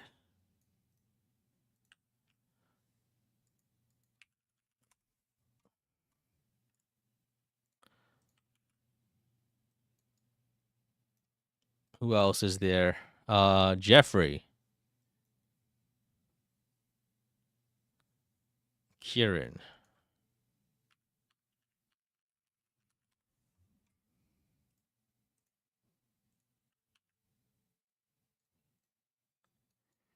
My name is Jeff.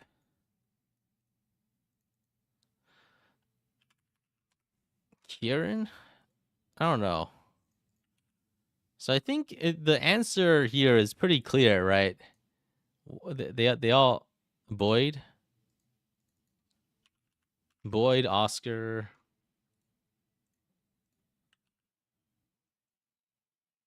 We have Boyd. We have Oscar.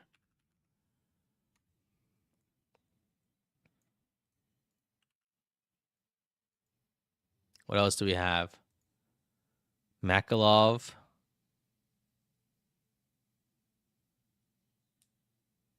Yeah, I think I don't think we need to list every character just because I think the answer here is pretty clear. Bows suck. I mean,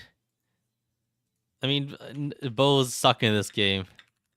It's highly this is such this game is 95% enemy phase, and all the starting archers, all the archers suck.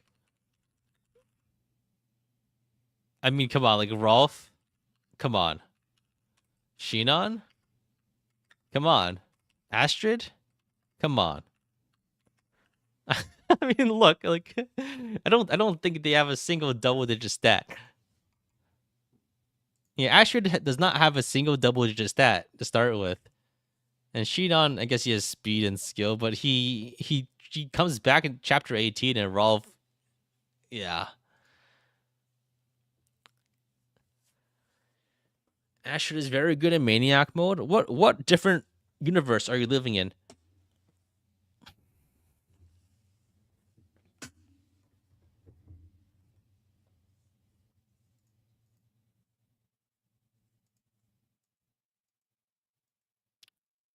Wait, FE9 is 2x effectiveness?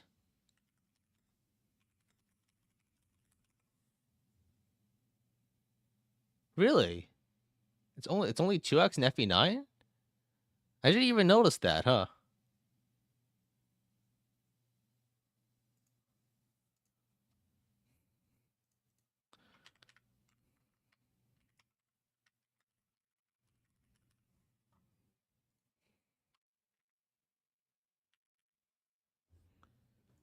Yeah, this game is like 101% enemy phase. I would like to amend my previous statement.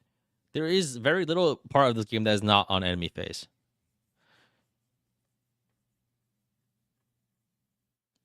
So why? Yeah, like why? All the archers suck, and there's no reason.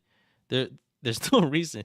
Like some characters can get get bow access on promotion, but I think that's a meme on par with like knife access for mages, right?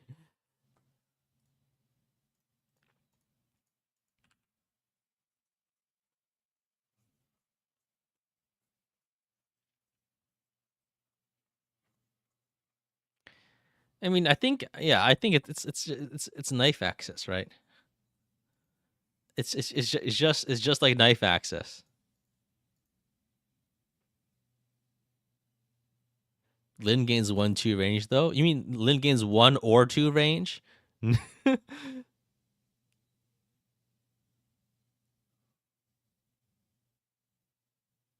Just copy the text in FE7 for this. Yeah, I think it's just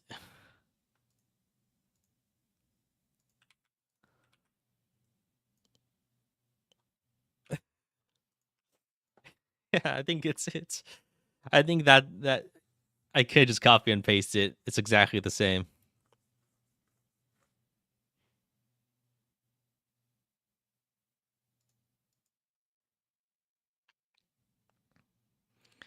I guess like in some situations I can see it being valuable, like in the final map. You could use bows against some of the wyverns there, but that's you don't really need to do that.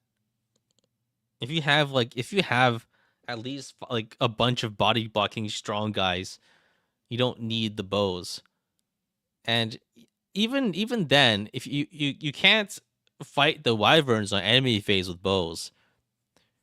There's like 20 enemies. Oh, bows, OP wyverns in Tellius, lightning magic. Oh, okay, that is true. I didn't even use them, right?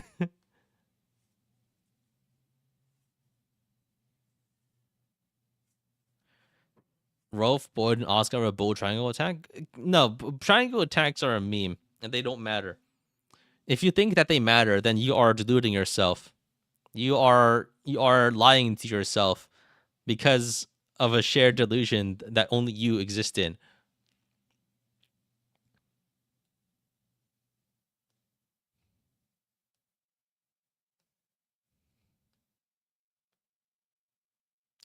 I guess the main thing is that even if you fight flyers, right, you don't do damage to them, and also it's still not enough because you can't enemy phase them. So then what's the point? Because let's say you're on Clash and you're fighting like 30 Cavaliers and 30 Wyverns. Sure, I guess you could, even if you trick out a Silver Bow, you could maybe one round one of them. But then what are you gonna do on enemy phase? You can't if they have 1-2 range, I guess, but that's not reliable. And it entirely depends on you being surrounded so much that enemies will be forced to attack you from 1-2 range. Which, I mean, come on, man. Don't lie to yourself. All right, I think that's yeah. All right, let's talk about FE10. So we have Rolf, Oscar Boyd. We have Rolf, Oscar Boyd, Leonardo. So we have Rolf. I guess first we have Leonardo, who sucks. And who's Leonardo is negative utility, I think, because when he dies, he kills your entire run early on, and he gets one shot in the chapters where he's a lost condition. Oh, wrong. That's the wrong Shinon portrait.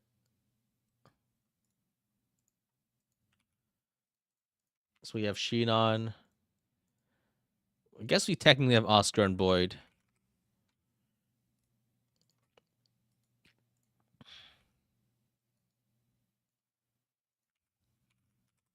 Who else have we got?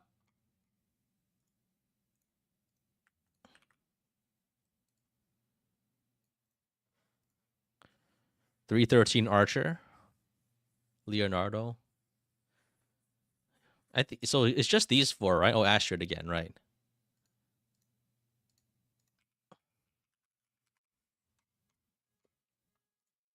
Forgot she existed.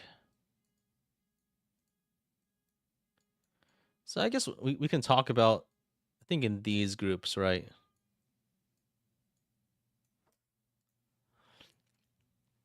So Jeffrey and Fiona. Okay, I'm not. Let's not talk about the the distant meme uses, right? Nolan's kind of, I guess, sort of. So I guess like I can first talk about FE10. FE10 has crossbows and bow guns that ignore strength, and these are mainly useful for what was it called? The effectiveness, the damage effectiveness skills for like one shot cheese. That works. That only really works on a few maps because of availability things. It's very marginally useful. I think there is like Leonardo and Nolan on, I think, 3R6, right? Is that the one? Is that the one? Thanks a bunch. That's the Fog of War map where you fight a whole bunch of Lagoos, right? There is, I guess, Dragonfoe, Arbalist on on Deginsi's map, which is like 4-3.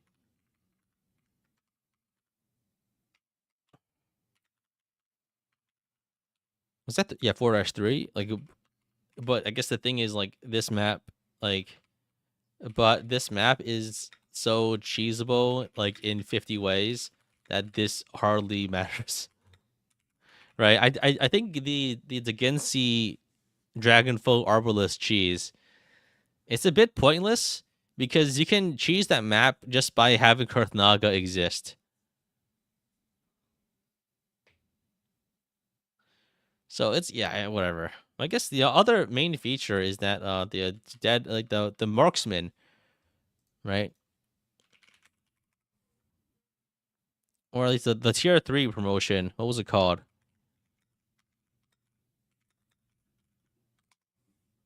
Deadeye?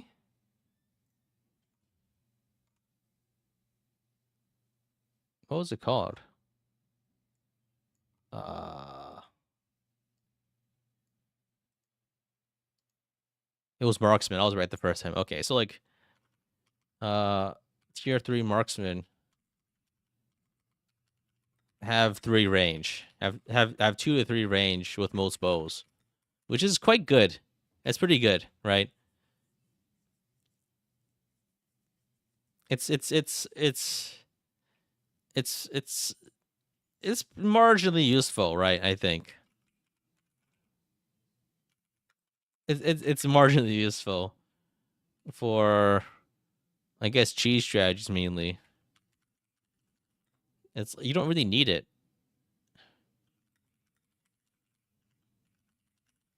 I feel like it's not. I guess the main thing is that you don't really need the extra range in Radiant Dawn because this game is so enemy phase heavy, and you can still enemy phase straight up with the one range a lot of the time.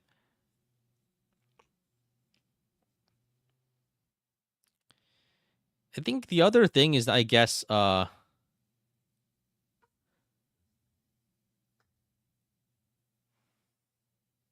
other thing you can do is that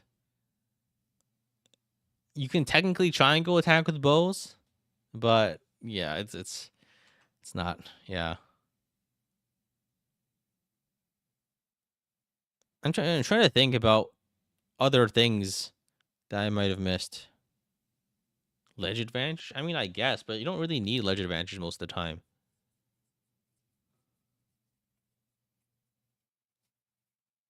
Yeah, I guess the problem is like enemy phase. This game is highly enemy phase focused.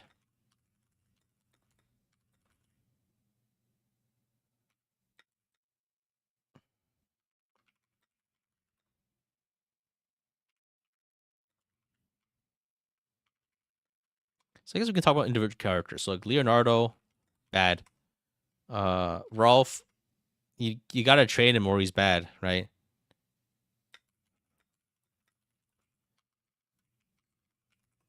Shinon is pretty good as a filler unit. Astrid, no. Take her Paragon and bench her. Oscar Boyd, like you don't use these guys for bows unless you're doing triangle attack memes. Triangle attack is not a valid consideration for unit quality because if you're the only reason you use triangle attack is to style on the game in many ways, right? Granted, actually, the triangle attack is going to feature heavily in the rest of my Radiant Dawn playthrough, which is kind of interesting. But it's mostly because triangle attack the final boss. Though, yeah, that's my plan. That's my plan. The fun thing about triangle attacks is that they also have guaranteed accuracy, which and they can be done from really weird angles using the brothers here.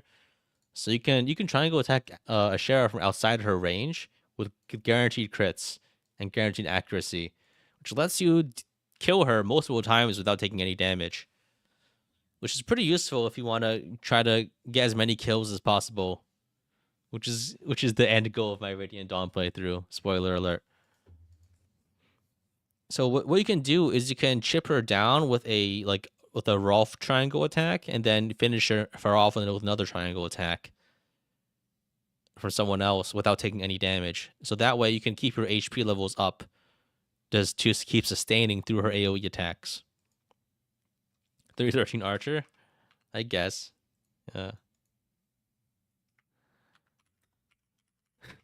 I guess that yeah, it's just the problem here is just that an enemy phase is too good, right? You missed the echoes part. We haven't gotten to it yet. Wait, we're going in order. So I think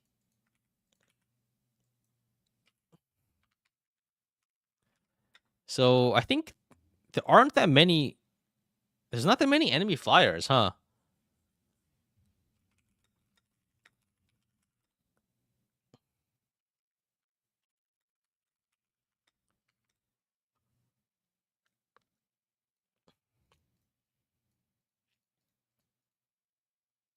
There's not much reason to use it, right?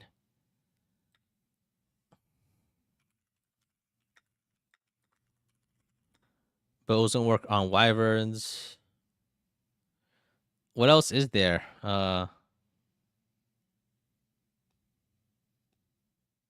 Yeah. Wait. Very few enemies to use bows on.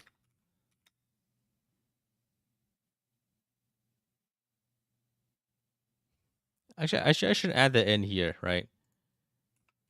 Wyverns aren't bow weak.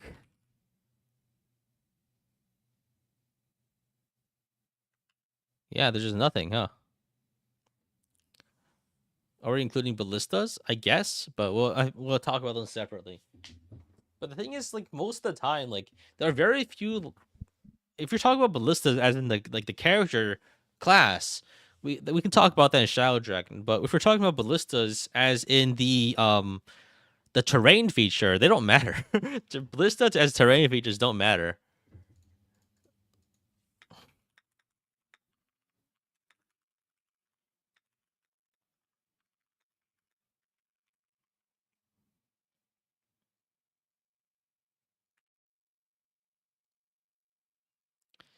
Yeah, I think this is a good way to sum it up. It's just that no enemies, very few enemies in this game are actually bow weak. Because I'm trying to think. I guess there's just you don't even fight Raven Lagoos. Do you fight Hawk Lagoos? I guess there's that one map, like Izuka's map, where you fight an infinite swarm of enemies. Um, this game is like super enemy phase heavy, so you don't really need, and you kind of just you can just one to range everything, right? Izuka is just kill boss. Yeah, but I'm just like I'm trying to figure out anything. Right? Izuka can be kill boss, or it can be farm all of his reinforcements for infinite XP. I guess. And granted, you also have Tabarn, who is basically invincible and can just snipe Izuka, I guess. And also Alincia, who's also extremely strong and who can level up to level 20 very quickly. Yeah, I can't think of anything wise, right? The only way to make bows effective is to equip a foe skill and then kill something with it.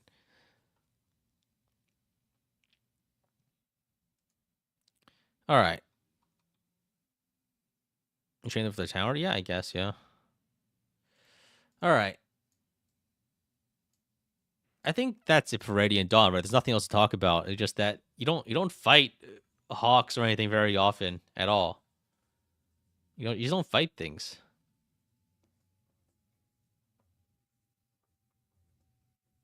Losing a unit in Radiant Dawn is usually red unit crossbow related. That is true. Yeah. So I guess we can now let's talk about Shadow Dragon. So how do we? I guess this is a free reclassing game, right? So anyone can be a archer technically, but let's talk about the base archers and assume no like let's assume no reclassing and just talk about archers, like a debate about joining archers and possibly units that can be good with bows in general, like after reclassing separately. Let's talk about them separately, right? So first, let's talk about joining characters, and then let's talk about reclassing. So we have Gordon. And Gordon's not good. You can, if you try really hard, he's still kind of mediocre, honestly. There's Caster. Caster's not good, but if you try really hard, you can make him do something. But that's more on the strength of other classes being strong enough. Norn. Norn doesn't exist unless you play normal mode. So rating her is impossible.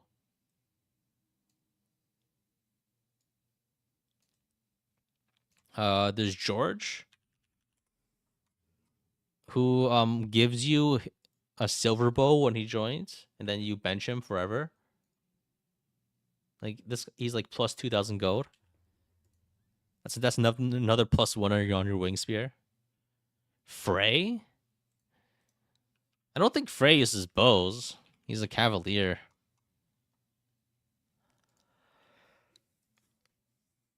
This is it. Are these the only? I guess. Wait, there's Thomas. Where's that? I think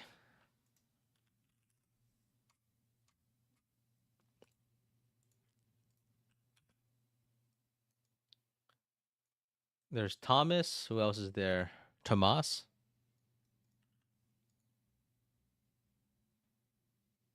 Ballistas, Wolf, and Sedgar are Bow Knights. Yeah, I guess technically they are, but you almost always reclass them.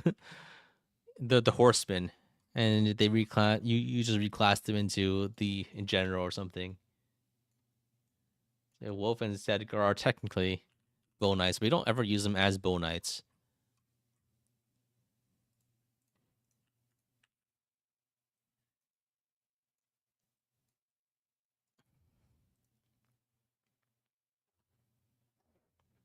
All right, I think we can talk about the actual archers first. So all the actual archers, I don't think any of them are particularly good.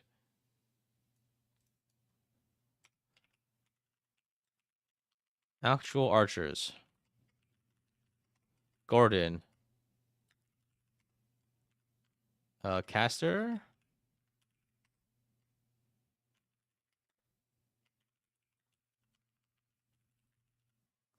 So we have Gordon, who is come on. Caster, come on. Norn. If you have Norn, you're playing in normal mode. So she doesn't exist. George. Free Silverbow. Tomas. Uh like saving him is more trouble saving him is more trouble than just letting him die in the cell. just let him die. Because like I mean, come on. He's got 7 strength and it's like chapter 12 by the time you had to get him. Just let him die.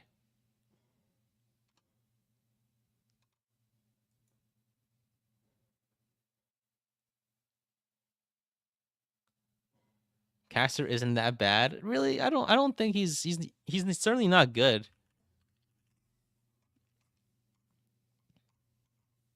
Right? Is this just 7 he's this level 3 hunter? Yes. 7 strength loser, right? Come on. I guess like he's just not good. Caster peaks in FE3 with a 60 strength growth. George is good against fighters in Mario's chapter. Hmm. I guess.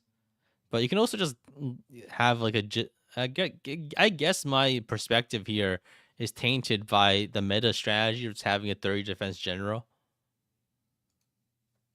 I mean, I guess like thing is like I guess a Wolf and Zedgar, you don't use these guys as horsemen. You immediately reclass them into like a general or warrior to take advantage of their crazy the crazy growths. Most people don't have a 30 defense wolf or Sedgar at that point. You can have a 20 defense wolf and you're still fine. You can choke point that the hell out of FE11. Generals use bows though, yeah, but you don't need to use bows as general. You can just use a javelin. I guess generals can technically use bows, but using a javelin is better like 99% of the time. The thing is that they have bows, but they have very I forget how much bow rank they have. I guess I guess because they lose bow rank when they reclass into general, I believe, right? I think so. As a horseman, they start being able to use it's D and E. Okay, yeah. Even when you're fighting flyers, you don't. They come in such large quantities that it's yeah. Granted, I think in a normal playthrough, they really just aren't necessary. I feel I feel like in a normal playthrough, bows just aren't that good because there's other ways of handling fighters. The mainly abusing one tile choke points, right? Choke points or high or having excessively high defense. I think the bow generics are actually quite strong in a generic run because they're one of the few ways of handling Garnef's mages without getting your generals killed by using longbows. Like even like generic snipers, like level 15 generic snipers are quite strong, surprisingly. If you give them like a longbow. Ymir also exists. Yeah, I think I'm not gonna count the tangential characters no one actually uses for bows, right? Like Shriekish shot longbows are like surprisingly good, especially against tough mages like Garnef's mages, right? In chapter 23 and mage dragons.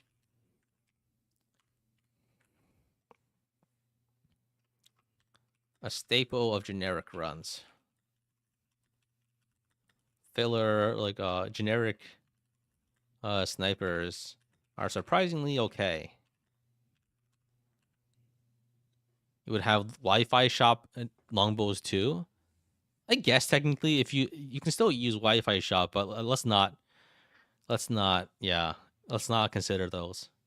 Yeah, longbows are pretty good in Shadow Dragon just because there are a lot of really tough enemies that are hard to kill, and a lot of really dangerous enemies that can kill you in two hits or one round. But I think longbow, yeah, it's only for those like very specific circumstances, right?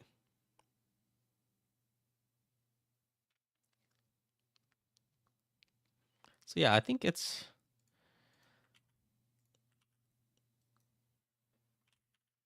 so I think it's the best way to put it here for Shadow Dragon is that like bow effectiveness is nice, but not as necessary as you might think. Because again, like the game is very easily completed just by having like Horus, Thorns, and Ymir. You don't use bows with them though, right? Like you're not even using any of those characters to begin with. Who the hell is using Horus? What kind of deranged lunatic kills off 30 characters to get Horus and uses him to use a bow? What kind of fantasy land are you living in?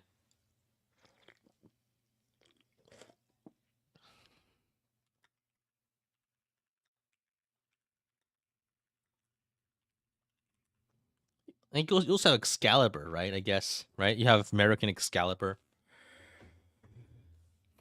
Uh, longbows are nice though. I guess maybe that's it. Yeah. Can drink noises hurt? Yes, I have opened a sparkling water. All right. So I guess we talked about them, the normal bow users. Let's talk about Shadow Dragon's ballisticians.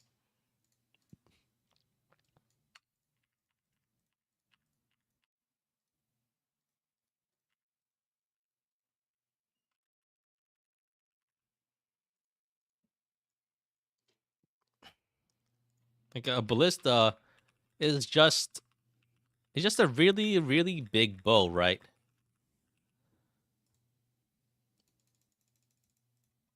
10 range, arrows spate, one shots.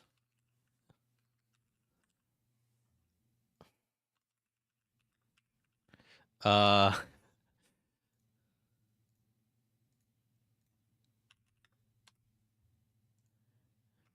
dependent on ballista oil, which is a non-renewable resource. Right? Like, was that the reason that I think that's the reason that Jake gave in like FE12 for not having his ballista is that he ran out of like ballista oil or something.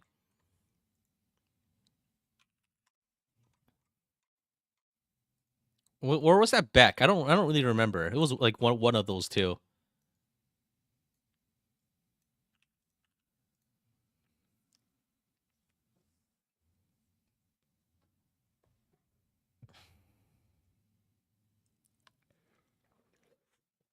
Beck said it. Yeah, I think. Okay, wait. FE12 Beck con dialogue.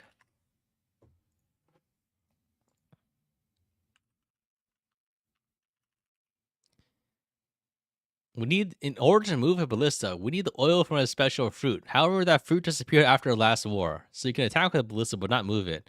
So you can't travel with it either.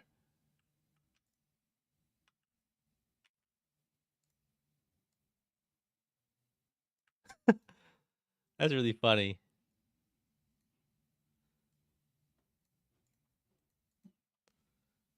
On special fruit oil to move a ballista. That's so dumb.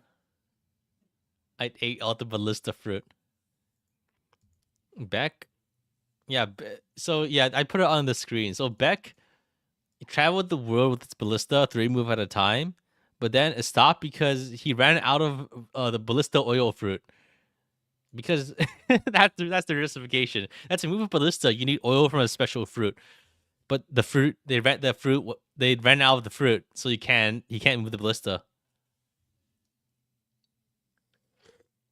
And that's why none of the ballista ever moved again.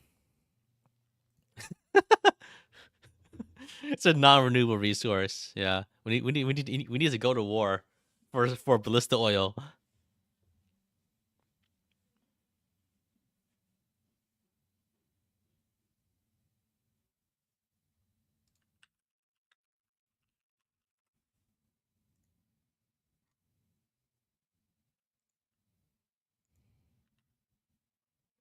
This is why Medes attack the humans to seize the ballista oil. Truly,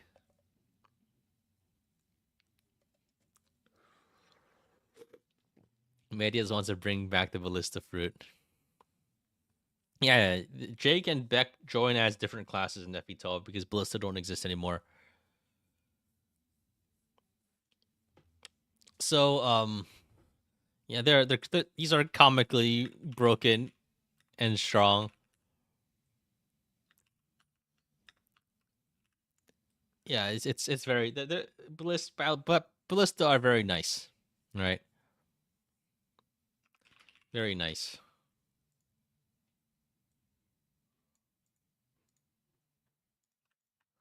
I feel like there's just not much of a there's not much else to say about this, right?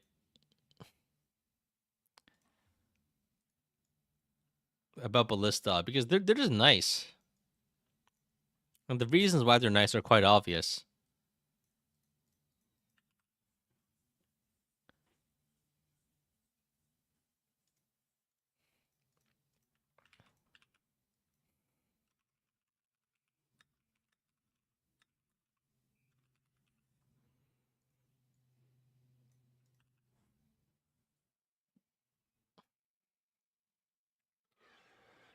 Hmm. Yeah, I think yeah the infinite 10 range attacks with Star Sphere is fun too.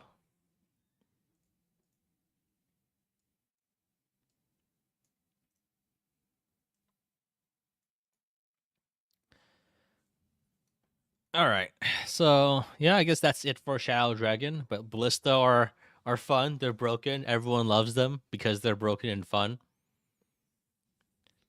So I guess we can talk about new mystery. I guess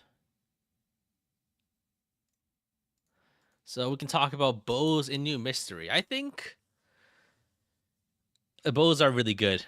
Bows are really good in new mystery because yeah, because they're really critical right off the bat because map 2 you fight like 30 wyverns that you really have no chance of killing unless you have bows.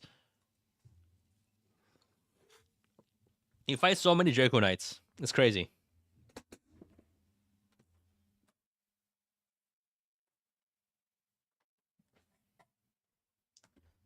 And then later in the mid game you fight wyverns, the 12 range flying terrors that you really need bows to deal with, right?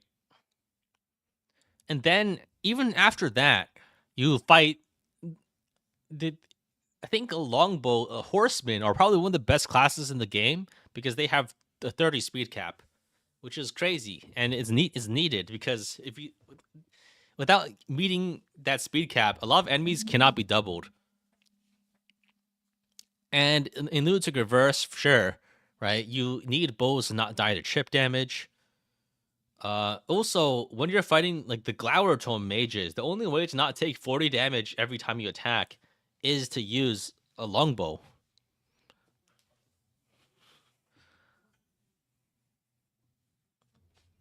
I think it's I think it's yeah. Bows are exceedingly good in this game. Oh.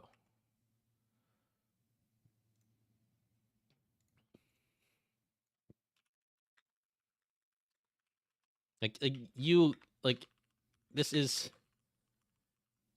there are so many enemy flyers, even starting as early as like chapter 2, I think. Like steel bows are critical. Like steel bows, like forge bows. Bows are critical to your survival. Heavily this is also a heavily player phase focused game. Horsemen are one of the best in-game classes because of a high speed cap. Wyverns, 12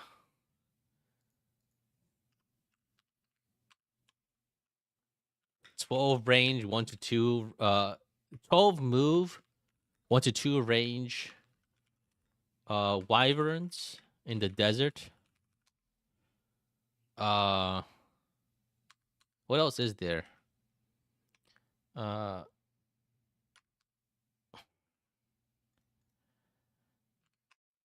Endgame Glower mages are terrifying unless you use a longbow or something, or one shot them in other ways. Longbows are exclusive to snipers. Longbows are exclusive to snipers.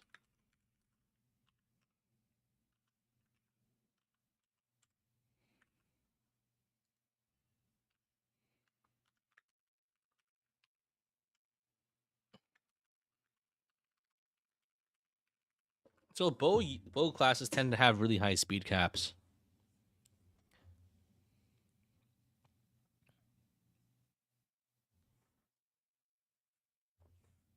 Bow units are immune to weapon triangle advantage, so they never get a minus from weapon triangle disadvantage.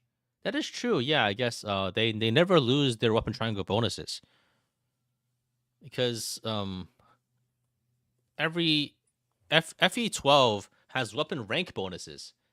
So you don't lose your weapon rank bonuses from being hit, right? Like weapon rank bonuses and weapon triangle advantage is never a loss with bows. Like whereas like because weapon rank bonuses are quite significant because not only do you have the normal like hit and might difference, if you are hit with disadvantage, you also lose your rank bonus, which can be pretty substantial. Like like two two might 10 hit or like 3 might depending on the weapon. So you lose a lot of damage, surprisingly. Other weapons will lose them on disadvantage. I think a common strategy early game is to use all your archers for sure, but then also to make Aaron into a general and then have him use a bow as well.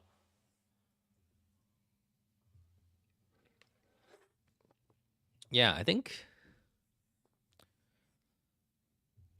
what else is there?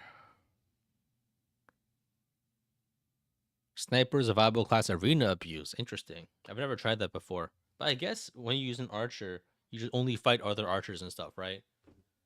So I thought, I guess then the problem actually with arena boosting with snipers in Iron Man circumstance is that enemy mages tend to have crit chance, which is a problem, right? So I'm trying to think about like the alternatives because like when I did arena grinding, I had to use a Zane trick with a wyvern to fight lower level enemies to kill them. But I guess an archer could work, but you would need a capped archer to really get it working. But even then, I feel like it'll be risky because enemy mages commonly have crit chance. Zane sniper is also viable. Yeah, that makes sense, but that still depends on Zane. And I'm trying to think about if it will be possible earlier with a non-Zane situation, but I don't think snipers can probably do it really because enemies enemies will have a crit chance on you, which is not good,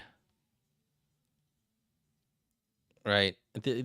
One of my main worries when I was grinding it was that is that enemy bishops or like sorcerers had like a small amount of crit chance that could kill you, which is in one shot, which is not great. What if you're going for a 15-hour 1 million gold grind? So I guess it would be reliable if you're using save states or the save thing, but not for a extended period of time. So yeah, I think FE12 is like the first game.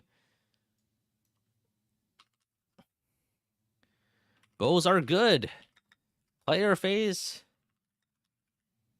is is very helpful. This game is 60. I heard someone say this in the chat. Is 60% fires by volume.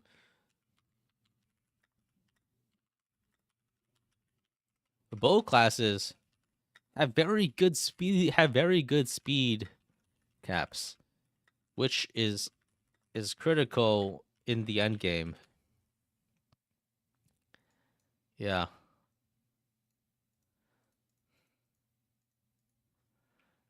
And the flyers are significant threats throughout.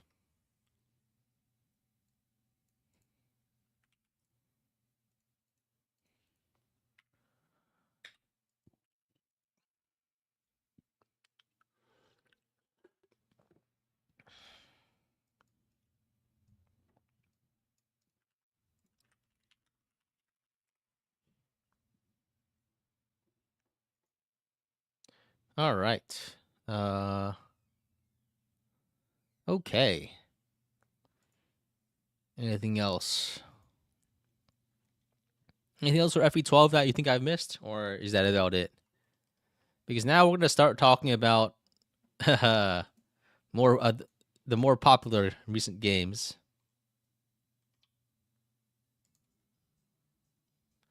All right. Now it's time for Fire Emblem Awakening.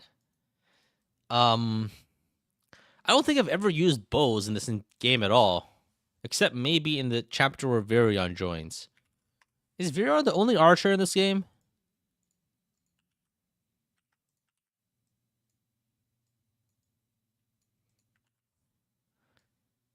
Noir, Viron, and Noir.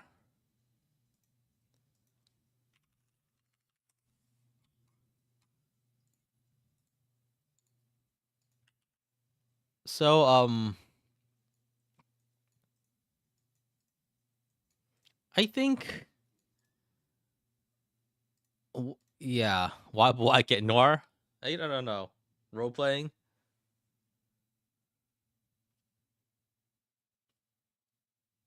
I don't know. I don't know. I've never used bows in this game.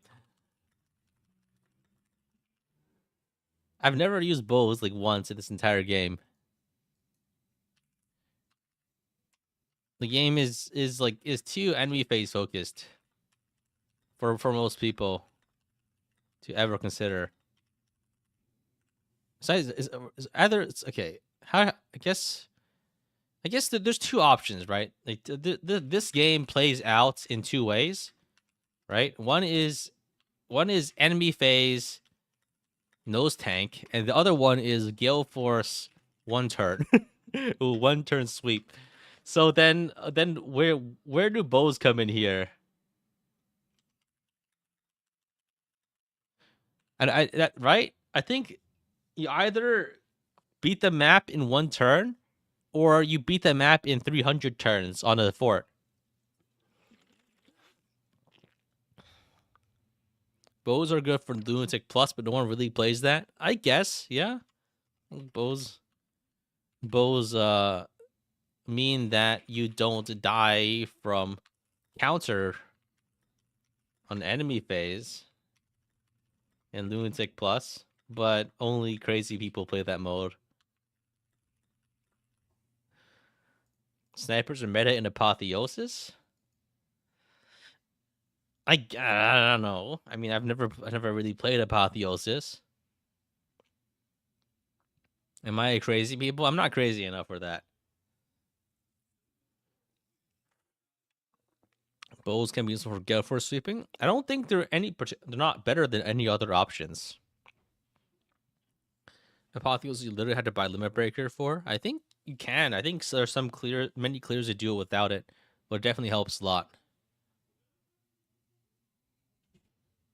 But yeah, it's like Apotheosis is not really part of a normal Fire Emblem campaign because you have to grind for several hours and do unit builds, right?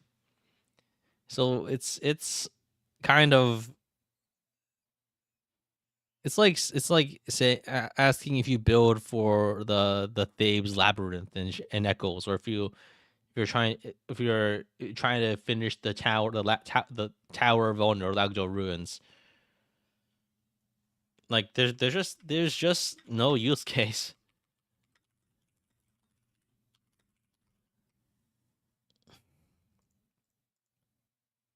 I can't think of a role for bows in this game at all.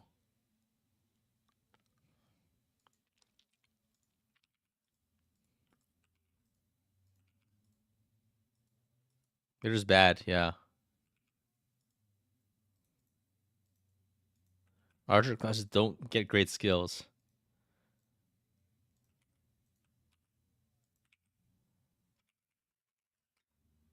Bad. I I don't really think.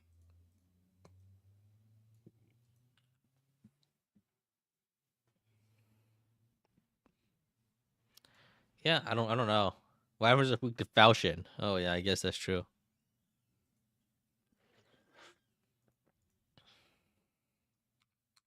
So yeah, Virion is bad. Nor like I don't know. Child characters don't don't always appear, and people at least like awakening child characters aren't that useful a lot of the time, unless you're really trying to make them work because they don't come leveled, right? What level does Nar join as? A level 10 archer? I mean, that's not endgame ready, right? Morgan basically. Yeah, like awakening. Child characters aren't commonly used.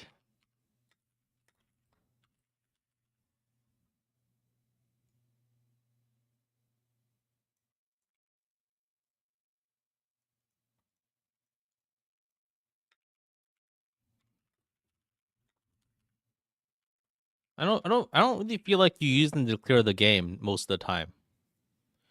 Basilio makes decent use of bows when he joins. I don't think Basilio can even like survive when he joins. At least on Lunatic. He's like barely capable of living.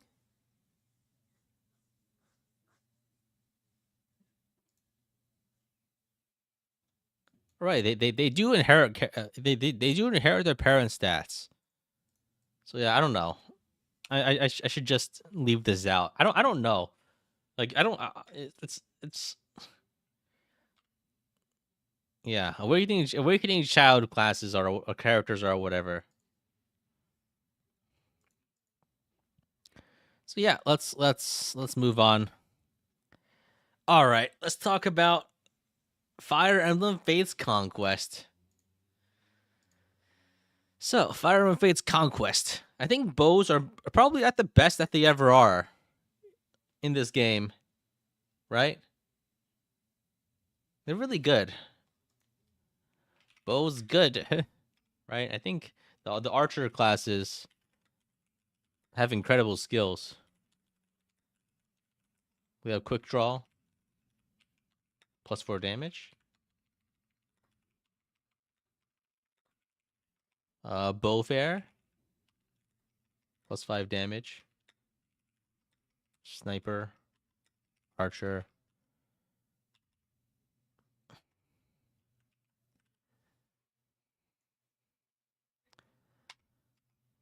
+40 hit, right? +40 hit.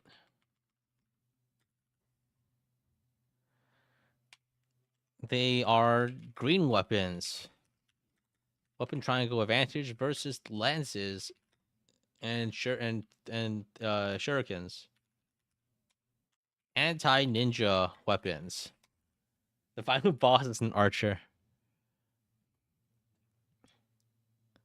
Yeah, I think they're basically axes, right?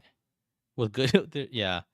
Pursue is actually really good for SN weapon. Yeah, Pursue is really nice, but you only get it in routes where you only get it in certain routes, right? You're not getting a Pursuer in Conquest, right?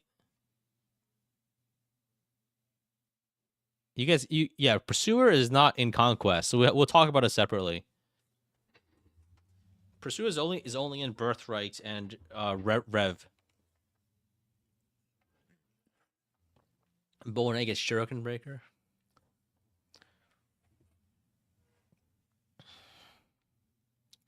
So I think yeah, and you have building a Bozu, a Bo Mozu is a reliable is one potential to Kumi killer, right? It's able to one shot. Niles can capture. Yeah, I should put the bow characters up on the screen. So Niles, I feel like one of the only like Mozu is basically a bow character because she can. That's her only viable reclass, right? I don't think you're really getting very far having Mozu actually fight with a lance. Honestly, like Akinshi Knights exist.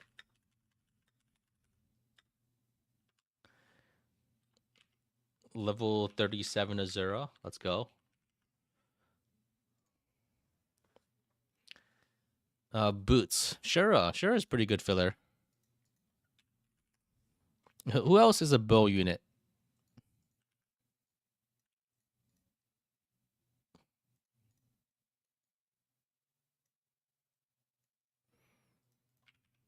We have Zura.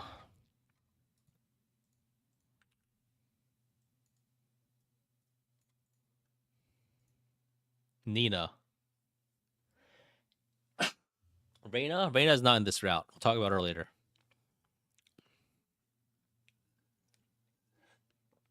Some Anna doesn't count. Let's not get this. Let's not look at DLC. Midori, Selena, Laszlo.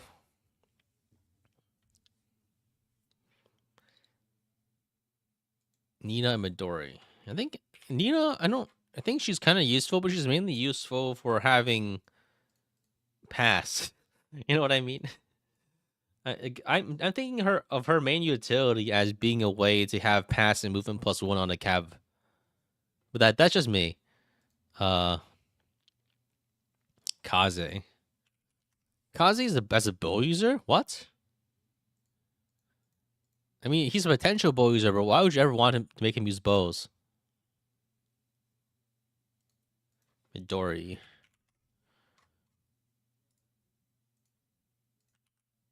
I guess Midori is an option. Apothecary, yes.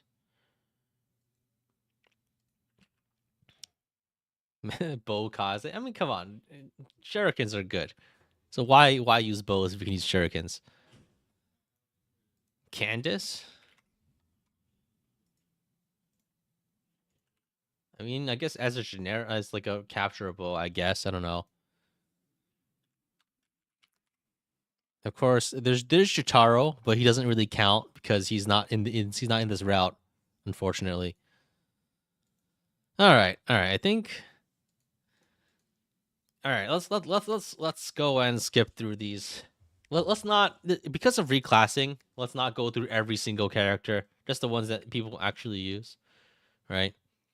So, is one of her best reclasses a potential Takumi killer? Nails can capture. Shura is actually quite good. Kenshi Knights are really good too, right?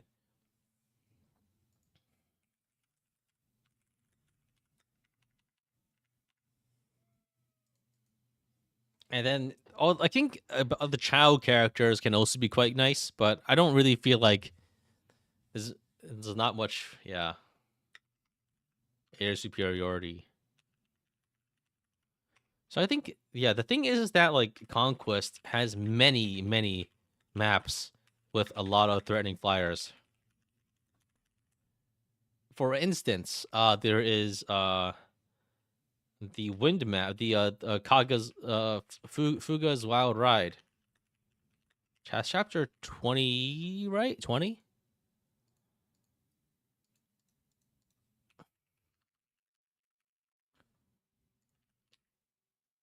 Conquest, FE Conquest, Chapter 20. Winds of Change. There's Chieve, right? Chieve, Chapter 13. Ninjas, like, and ninjas, right? So ninjas is Chapter 17. Realma's map 25.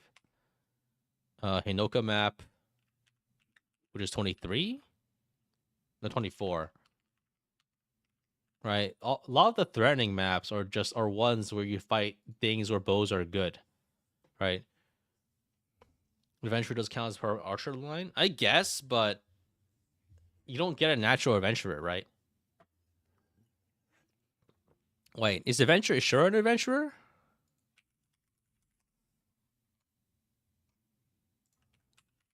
Oh yeah, Shura is an adventurer. Okay, that makes sense. Right.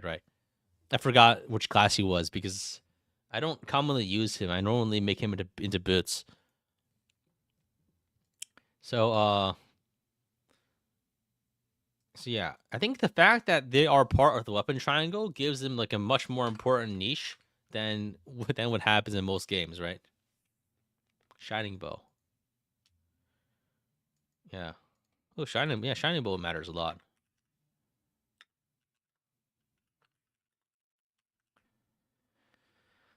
Chapter 10. Oh yeah, I guess it also does matter quite a bit on chapter 10. 10 flyers, right? Pretty much most hard maps, right? Like, because like we're citing so many examples, but it's like a third of the game.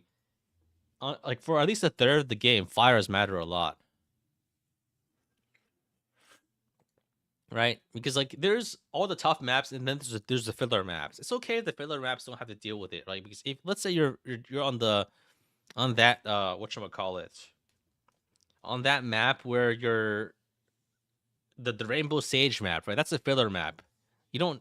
It doesn't. The bows don't matter, but any particular specific weapon doesn't really matter either, right?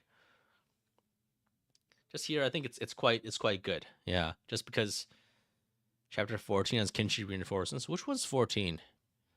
Again, is that the one? Oh right, yeah, yeah. Chapter 14. That's the opera map, right? Where Garen groans increasing discomfort. Yeah, You really need bows there too, huh? Selena can be a bone knight. Yeah, but I feel like the Chow units are pretty much all good, and so there's not really that much worth in talking about them specifically. Because Chow units always join at like an appropriate level, so they're always kind of useful enough.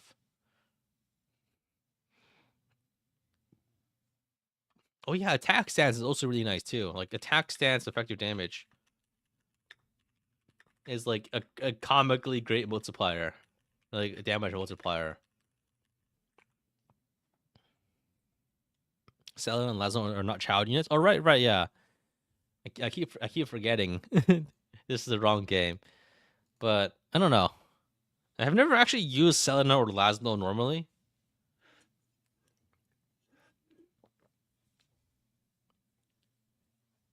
So I think pretty much everything about bows here is bows are just much more generally usable, right? Like they're just more generally usable since they're a part of the weapon triangle,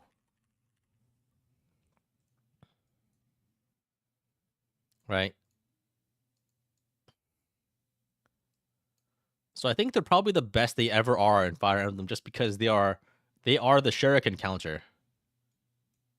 Why is Azura here? Are you telling me you never grinded Azura to level 37 in her joining chapter and then reclassed her into a Kinshi Knight so she could be like yeah, it's an abnormal circumstance, but it's what I did, so therefore it is part of my evaluation. Does Shiguri also count? I don't know. I've never used Shiguri like aside from being a rally bot.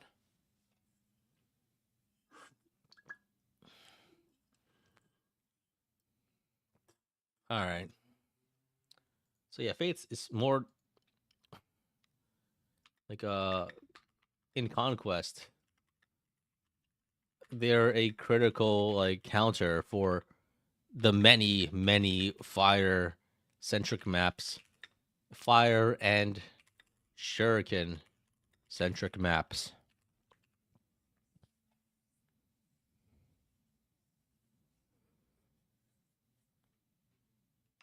Archer class has excellent skills. Yeah, it's excellent damage stacking skills, which is also really important.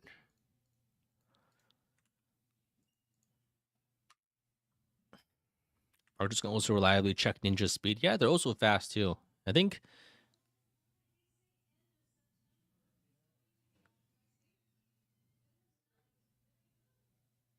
All right. So yeah, I guess that's Conquest. Now we can talk about the other FE games.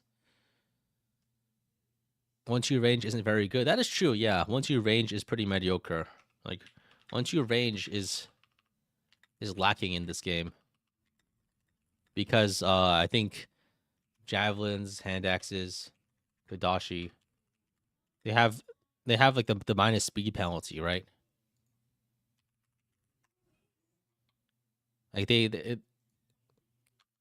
can't double or and they have follow up. They have like minus speed for one facing enemy attacks.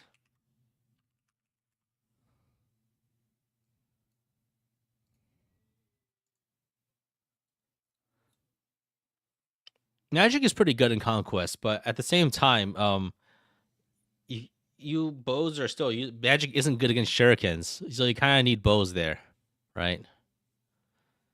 I think it's yeah,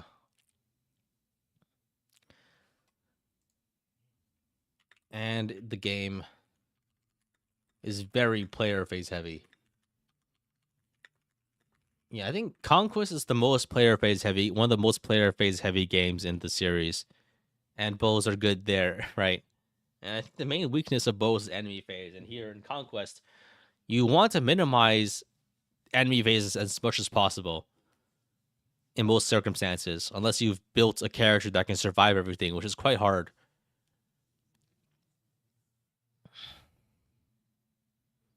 All right, so I think that's about it for Conquest. Let's talk about Birthright. So yeah, Birthright. Uh, who are the archers? There's Setsuna.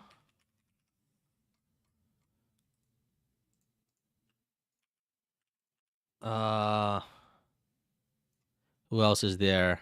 Takumi, right? Takumi is good.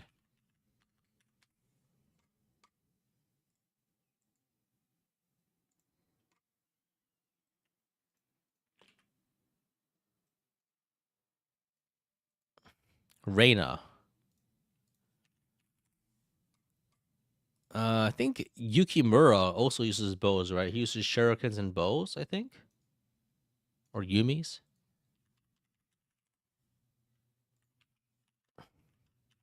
The tactician guy, right? Yeah, he does that bow rank. He's a mechanist. Oh, okay. There's Karagi. I guess there's Mozu again. I mean, there is Midori and Candace again. These guys shouldn't be on here. Whatever. I'll just add it. I'll just show it on the list. Matama. Who the hell is Matama? Is that like that's like the haiku girl, right?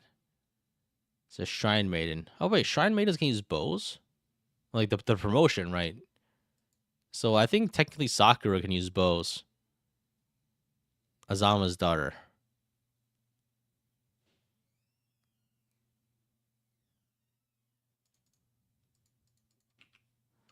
So Sakura can technically be a bow user. I feel like she's not really one, right? She's just a staff bot. The Shrine Maidens can promote into I think it's which class was it? Priestess, right? The priestess class. Mozu still exists? That's true, yeah. Yeah, Mozu does still exist.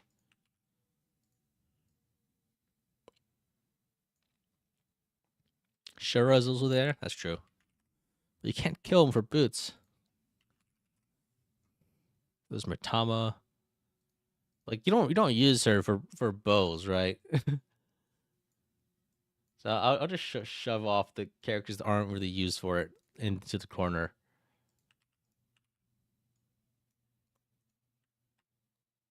So yeah, no one really uses Sakura for bows. He's just getting get shoved off over here. So yeah, let's start from the top. Setsuna is not very good, I think. Like most of the same like general principles from Conquest apply. Like bows are green weapons, good versus lances and thrown weapons. But I don't know. I feel like Conquest, I mean Birthright, doesn't nearly have as much blue weapon spam, right? Yumis are definitely worse than bows, yeah, most of the time. All ninjas can use bows too. Oh yeah, Hinoka, right? That's one of her things. I keep forgetting that Hinoka is like primarily a lance user because I mainly know her from Heroes and like Brave Hinoka with the as a Kenshi Knight.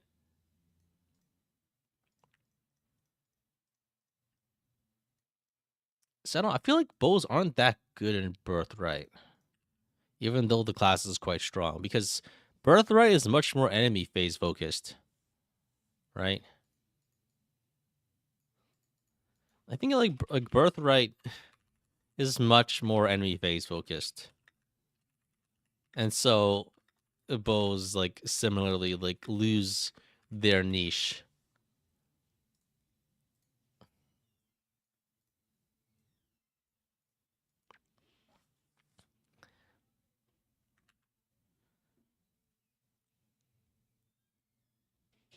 Yeah, I don't have much of a memory of this because when I played Birthright, I just kind of just tanked through it. I haven't played Birthright normally ever.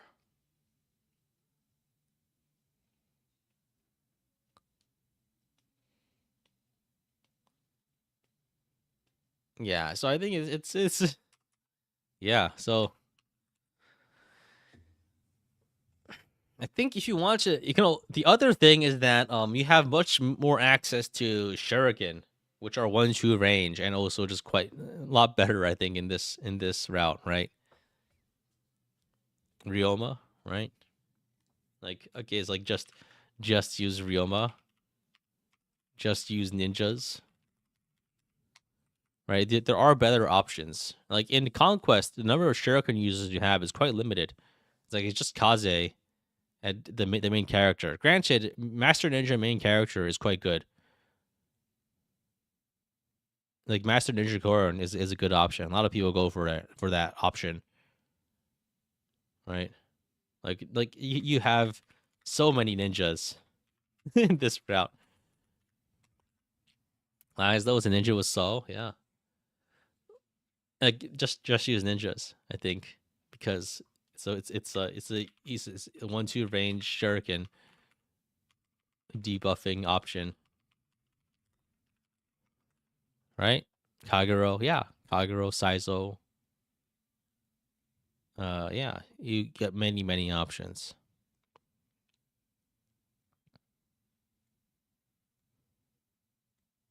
I think, yeah, Setsuna is exists. Kumi is fine. Reina is good.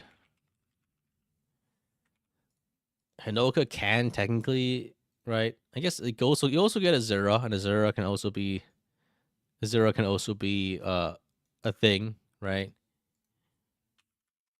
Shura joins quite late in this game, Birthright, chapter 22, right? Like you fight him like in the cap in inside Nor, and he's an auto recruit. But I don't remember him being that good. Tsubaki, I guess. I think it's just that. Uh, all right.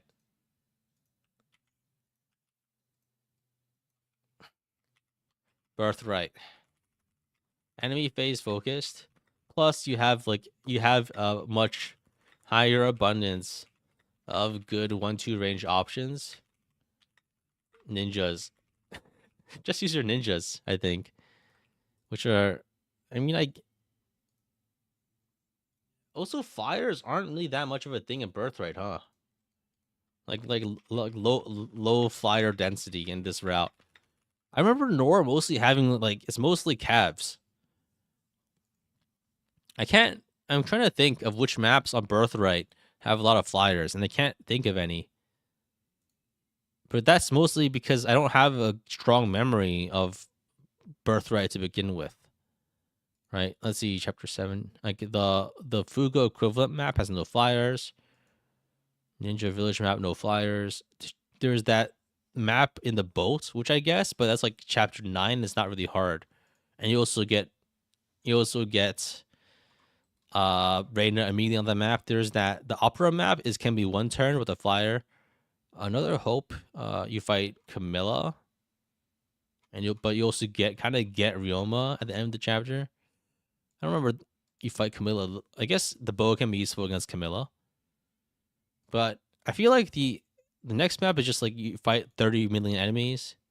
Wolfskin Peak, you fight a bunch of wolf guys. Pleasure Palace. That's chapter. This is just like a low quality enemy spam map. Lost in the Ice. This is a rehash of the floor map, I think, but it's just a route map, and each of the houses just gives you a bunch of like enemies. Most of all the houses are ambushes, I think, right? Leo is a one-turn skip map. Rainbow Sage is the meme map with enemies with weird stats. Han's map is weapon reinforcements, but like at that point, I feel like there's the map with a million faceless. The lava map, I guess there's I don't know. Hidden Capital, that's the Shura map. Camilla, I feel like just that bows were never really are not really that critical in this game. Because yeah. Wasn't I inebriated the last time I played it? Well, yeah, I guess a little, yeah. So yeah, it's just low fire density. So there's no so and once you range options, you can just use shuriken, which are I guess the main thing is that in Conquest you just have very few shuriken users that are that are worth using, and you fight a lot more like blue enemies, right? Blue weapons. So Birthright, you just don't fight that many. All right.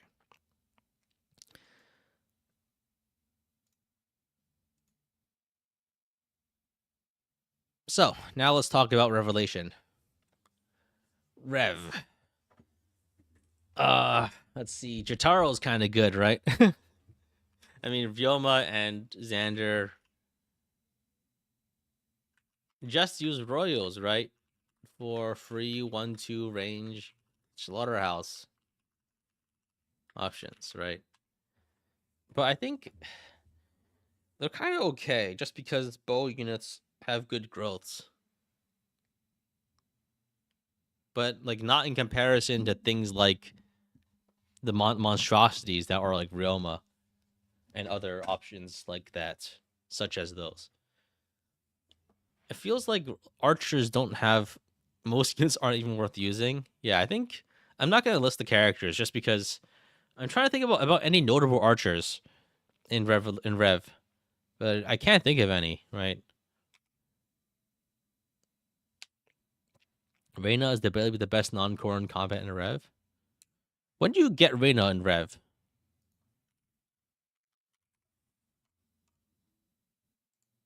Chapter 11. That's quite early. Yeah, yeah. Reyna is pretty good, I think.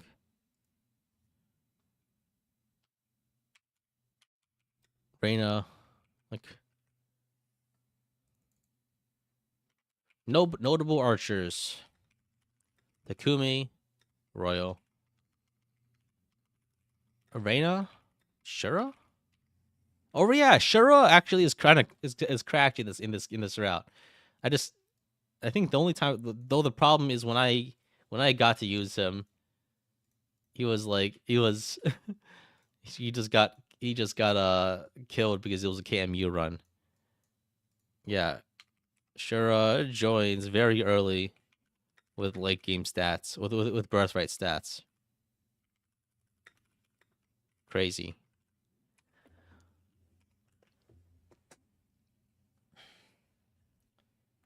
But I think it's just the main thing is that the main problem is that the Royals tend to overshadow everyone else, and like they often have like perf 1-2 ranged weapons,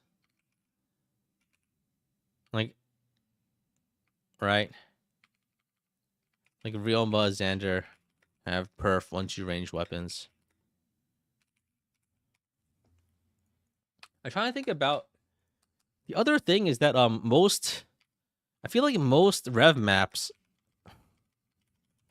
are like weird gimmick maps, like where where you're stuck like in a small room, moving to another small room.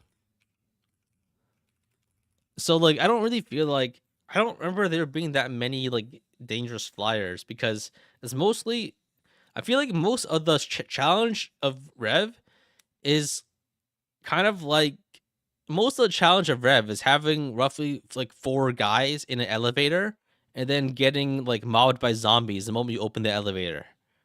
Do you get what I mean? The challenge is having like your small squad survive being like shanked the moment you open the elevator in your phone booth or something. It's like yeah, it's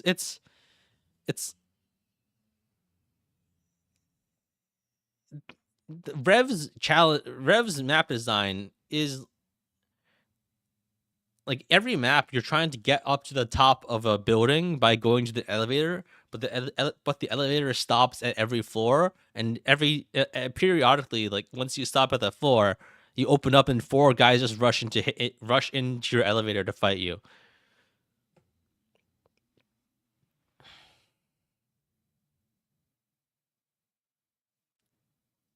Put Sakura on the character list. She's on the other. She's over here.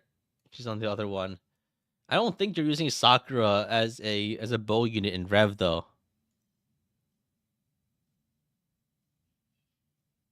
Captures get useless after you enter Vala. That is true. Yeah, you can't capture Vala units, which is kind of lame. Yeah, I think it's just that most units suck.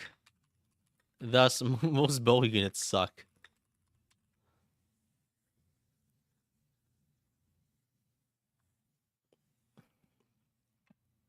All right. So I think it's I'm trying to think. I guess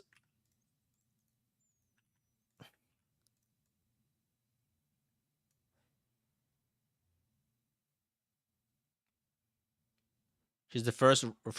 She's the first royal you get early to grind her rank. Yeah, but why would you? Why would you give Sakura bow access as opposed to making her a mage, right? Okay, revelation. Like you don't use Sakura with bows. What's the point? So revelation. I think it's just that like royals dominate like the game with their 1-2 range perfs and exceedingly high stats most of the time. Shining Bow is a point 1-2 range. Do you know what else has 1-2 range? Any tome, any scroll, any scroll has that the same thing. And like, what fire are going to be using it against? I guess Shining Bow does have higher might than most tomes, but still, right?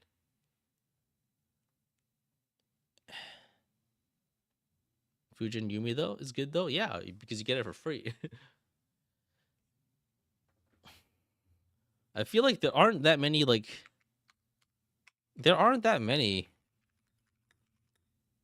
flying enemies for most map challenges, right? Like even Takumi is good because he has a perf weapon which does a lot of damage, but the bows themselves aren't particularly useful in this game. Priestess Sakura is slept on. How much in-game gold would you pay for a second Fujin Yumi in Rev? Hmm. The scroll that grants dragon effectiveness, so who cares about bows? All right. So, all right. Well, I think that sums it up for Rev. There's not much. There's not much to it. There's not like the floating island maps in the mid game, I guess, but yeah. Even then, for those maps, you don't really need. I guess bows are nice a little, but they're not the critical challenge of that. I feel like the critical challenge of the floating island maps is surviving once you move the island against the enemies that attack the ground enemies that attack you once you get there. Like which map specifically are we talking about? Let me look at the map specifically. I'll just flip through maps on the wiki. So let's start. So chapter 7 snow map. No flyers. Next map is the map where whatchamacallit, where what was his name? Where the ninja tries to blow himself up, but then he stops. Saizo, where Saizo threatens to blow himself up. Wanderer chapter 9. This is the like the fake the fake the fake Fuga map, but there's no wind. Like there's wind, but the map's scuffed because you have no fires. Next is the imposter map. Well, this is the ice map. The other one before was the paths divide map, the fog of war. Mutual enemies. There's a ninja map with like a couple of. I don't remember there being that many fires on this map. Frozen Sea. I guess there's some fires here, but they're not really that threatening. You also get fires of your own. I guess the thing is that oftentimes in Rev and overall in Fates, one of the best ways to fight fires is with other flyers too, not just with archers. There are other options for fighting flyers. You have archer besides the reclass Mozu for Fuga's map? Not in Rev, I don't think so. Next is that the three-way map where everyone is attacking you, like the Hoshidans, the and the Norians join force with the shadow monsters to fight you 3-on-1. Orders is the rehash of the chapter 10 conquest map. Not really many flyers there. Next is the Rainbow Sage map, which is like the meme map. With like weird. This is also one with weird stats, right? This is the one with the Shura. Next is the White Flames map, which is the weird lava map with like walls. No flyers really there. Black Flames is the Nor map equivalent, like where you get Xander. There's no flyers at all on this one. Veiled Kingdom is the first Vala map. I don't remember there being that many flyers in this one either. Yeah, there's no flyers. Where were these flyers that you guys told me about in Vala? There's no flyers on that map. We're on chapter 17. Chapter 18 is like the one where you is like the one where you fight through. This is the next one is the one that is kind of like the conquest map, which is the Core and Azura solo plus someone else, Gunter, I think. But there's no flyers there. Seeds of Doubt. I guess there are some flyers in this map, but there's not that many. One.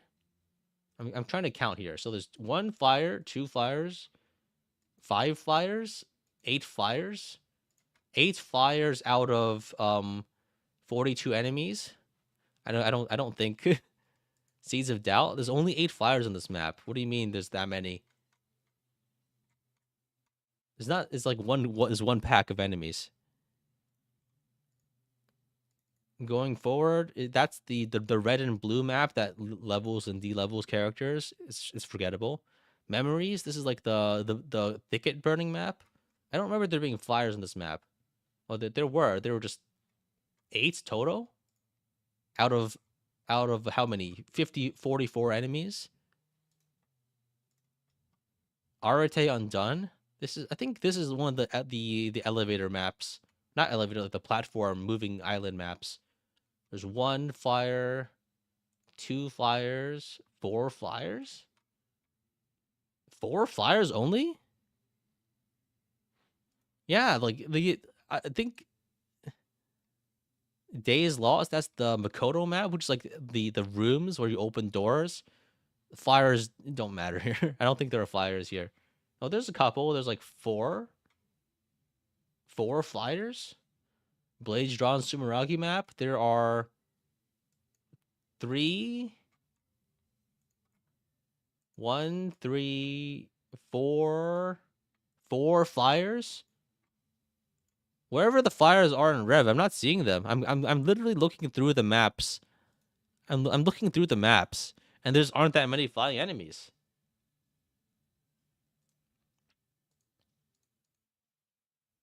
And then like we're already at the end game, and I guess the final like that the Gunter map has a bunch of flyers, but like at this point, I guess there's infinite malignite reinforcements, but that map's not challenging enough because you can just warp skip it to really factor in, and then yeah. All right. So Rev is, I think, yeah, like flyer count game is very low. At like generally like at most like 4 to 8 on a map, even if they even appear, right? I think like I wasn't crazy thinking like there are flyers, but they're not that big of a deal. I'm not compared to other games like in Conquest, for instance, like the Fuga map, you're fighting like 30 flyers, right? At least like 20, right? Like Winds of Change. It's certainly a lot more, and they're a lot more threatening because there's so many of them. So let me count. So there's 1, 2, 3, 4, 5. Actually, huh? It's a lot less than I thought. But there will. Hmm.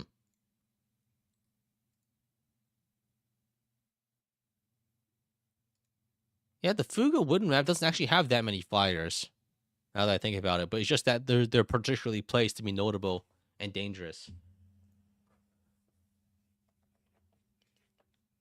Exposure matters a lot too. Yeah, that's true too. Because in Conquest, like the flyers are more able to attack you, whereas in Rev, I think they just come at you to die most of the time. Lots of flyer reinforcements, winds of change. Oh yeah, I see that now. Yeah, two. Yeah, there's like maybe like yeah. Let me see. So there is one, two, three, four, five, six. Yeah, there's like maybe a bunch more on as reinforcements. All right. And trying to think about the difference because Conquest like has a lot of maps, right? Where like the fire just hit you harder. Whereas in Rev, I feel like they just come I felt like and the fires in Rev are poorly positioned. You know what I mean? Because I feel like in Conquest, when Conquest throws fires at you, it's often to sandwich you and flank you and make you have no safe place to go. But then in Rev, every time I feel I don't the flyers are quite forgettable. I think Hinoka map poses a lot of flyers. Yeah. That's definitely for sure a big fire map. That's pretty crazy. I'm just trying to compare like in Rev because like Rev like the count is quite low, and I guess I didn't go through the other games to count them specifically, but I think the ones in Conquest definitely feel a lot stronger to deal with. Right, like Sheev has like that like a kill pack of wyverns with reinforcements that you really have to deal with, for instance. Whereas like in Rev, there are no memorable packs of flyers, right? Whereas in Conquest, there are specific groups of flyers that you really have to like strategize on how to deal with. All right, so yeah, that's it for Rev. I think Seas of Doubt has reinforcements and exposure is relatively high. Okay, yeah, fair enough. Sure, one map. I guess we can call it that. But I just remember like dealing with them as they fly in and then just killing them.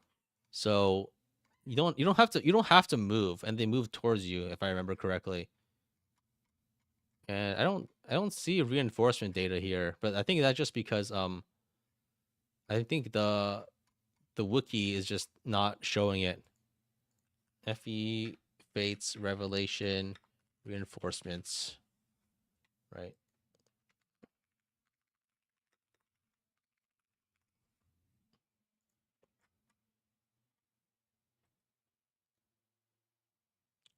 All right, whatever. Next game. Shadows of Valentia. Fire Emblem Echoes, SOV. So I think bows are pretty good. What the hell is this? So yeah, big range bows. I think Echoes bows are yeah, like Hunter's Volley. The fact that you can just like bows are just like a weapon type, like are just like the you don't even need a weapon to have long range for in Echoes, but like Echoes Echo's bows are good. They're just good just because of exceeding range, right? Like one to what I know. Echo's bow range varies a lot. Like Echo's depending on the bow. Is it always 1 to 5, or am I missing something? Like you have to have a bow equipped though, right? Like 1 to 5 plus range. 1 to 3 plus 2 from archer. Ah, I see. I see. So Echo's bows are really good. Like you can snipe mages from extreme distance. Uh, chip damage for free, right? Can counter at one range. I guess like the main issue is that sometimes you literally one problem, right?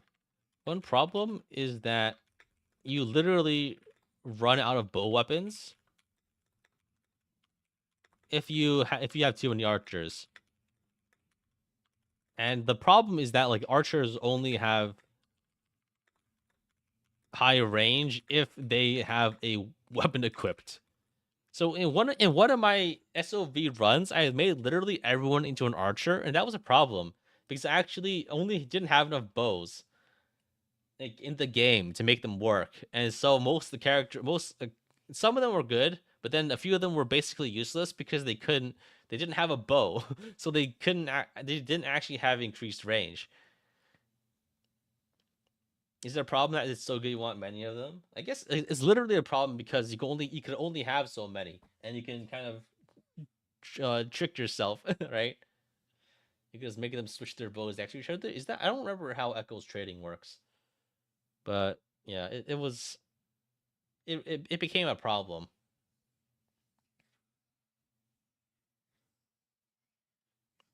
Having two is good enough. Yeah, yeah. It's I think it's overall quite good, just because overall quite good because of excessive range, right? I think I think that's basically it.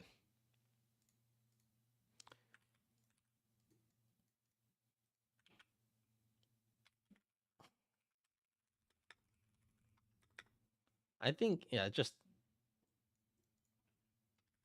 excessive like higher range, unique to weapon class, gives them a very useful niche. A few killer bows enough to deal with most problems. Yeah, I think just the skills are very nice, right? The default bow doesn't have fire effectiveness. Yeah, yeah. That means you have to have something equipped, right? That's the thing, right? Yeah.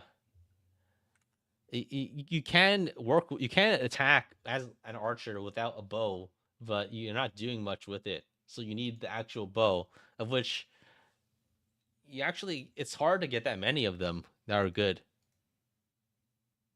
The weapon effectiveness in this game means nothing. Is there a different is there a different formula? No, it's still 3x damage, but I think most of the time you should be just killing things. I guess effectiveness you can mostly I feel like one rounding isn't too hard in SOV, but that's because you have all manner of easy options for effective damage, right? Like Seraphim can kill things, right? He does have effectiveness, just has zero might. Oh yeah, that's true. Yeah, default bow has like zero might on the weapon, so you're just attacking with strength. So yeah, let's see. Killer bow is 8. In SOV is 4 might. Okay, that makes sense. I see. Right, most of your damage does come from your strength, I guess.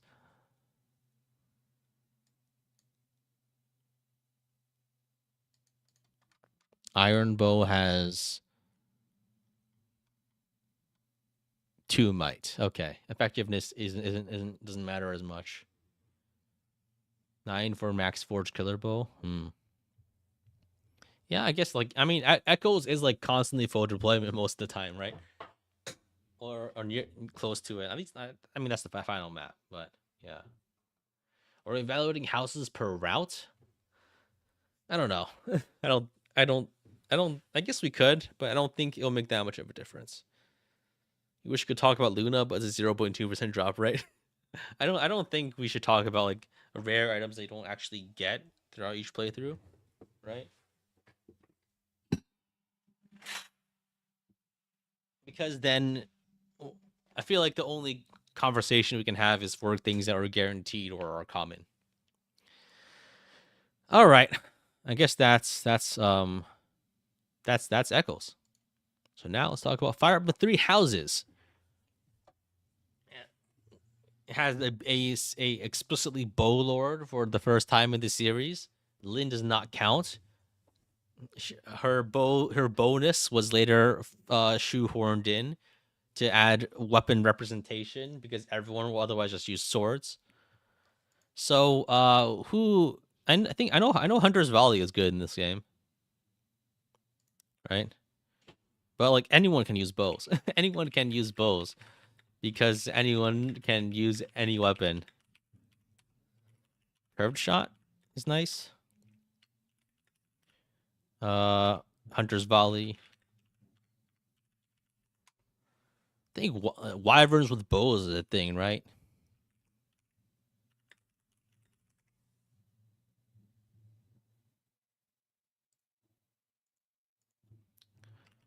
Wyverns can use bows. Close counter for one range, and enclosures lock an enemy.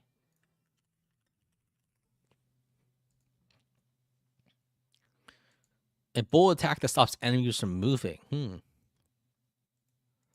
Like in man, I think yeah, bows definitely have a lot of useful weapon arts.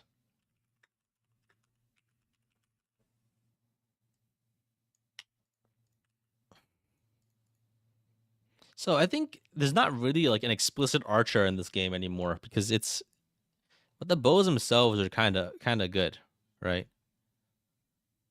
So I think it's archers like as a class don't really exist. I mean, how about the archer class specifically, right? Right? There's no reason to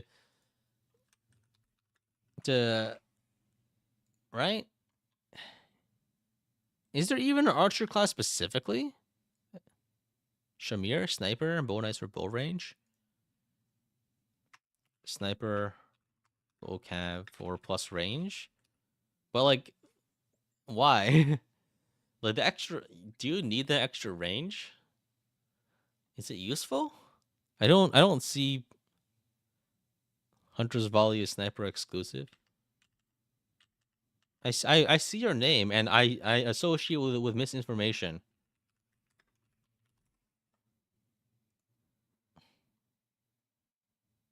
It is sniper exclusive. Okay.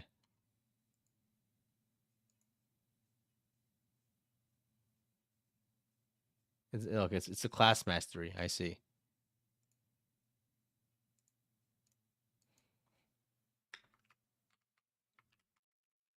Yeah, I mean, I think there's not much to debate, but like it's the thing is that just there's no specific need for. I think it's just that other what there's no opportunity cost anymore, right? Like it with the right setup, there's no opportunity cost, and most like weapons are kind of similar enough stat wise. Pagnets are dangerous. Wyvern Bow Kanto is insane. Some mages also have 30 range. All right, yeah. You can use what was it called? Some mages have 30 range weapons. Harder train bull rank. Doubling arts are busted, and by proxy, adds to the class that gives you one. Yeah. I think that's yeah. It's just that bows.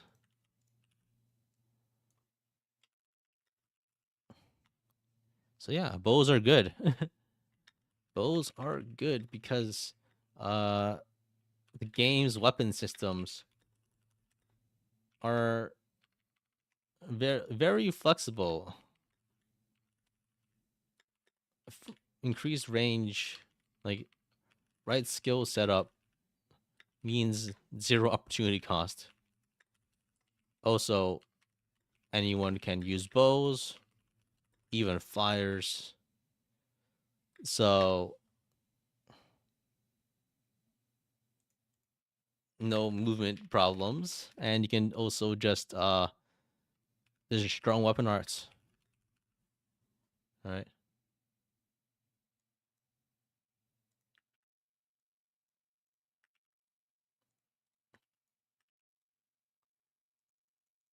Because the thing is, like, but then like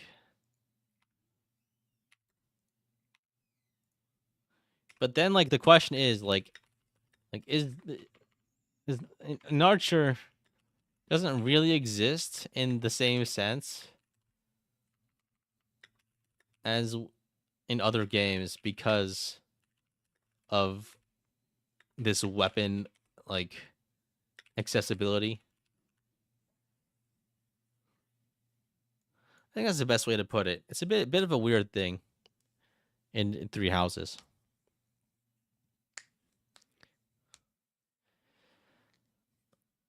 All right, so I guess that's probably about it for Three Houses. Like the plus one range in Three Houses, I guess it's kind of okay, right? But you don't, you don't need it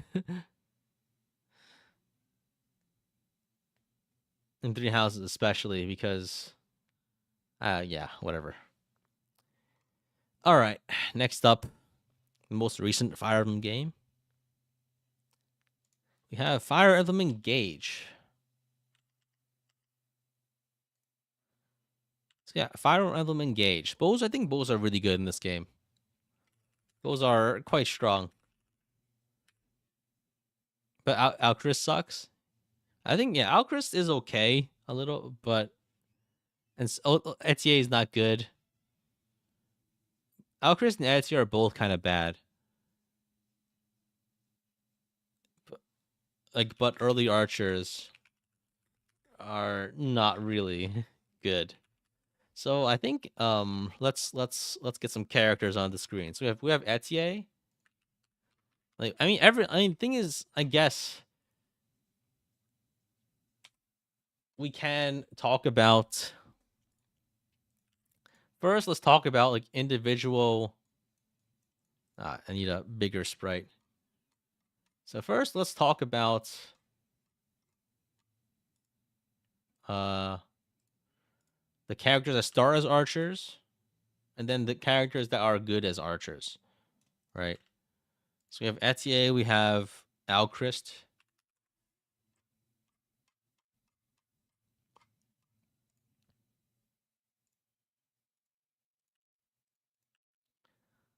There's Alchrist, Fogado, yeah.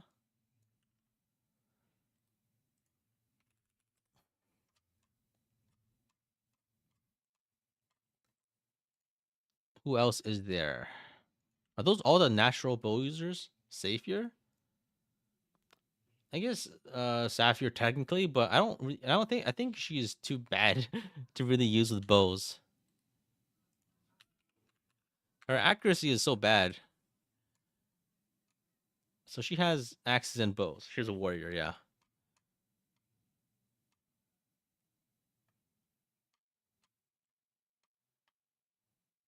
And apparently, Saphir is so unpopular that the Pharaoh wiki doesn't have a full body portrait of her.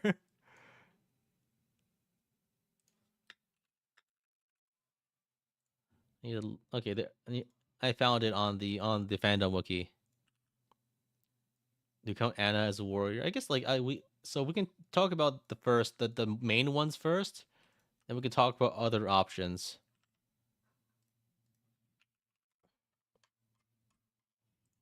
Anna, Anna. Who else is? I mean, pretty much warrior is like a very good class in general in this game. Boucheron. Okay, let's. Boucheron sucks. He's not getting a promotion. So I think, yeah, Etier, Alchrist aren't that good. Fogado is fine. Saphir is a filler unit that has bad that shouldn't be that shouldn't it's a filler unit. And a reclass into warrior with radiant bow is surprisingly good. I think also just generally warriors with bow axis are quite good.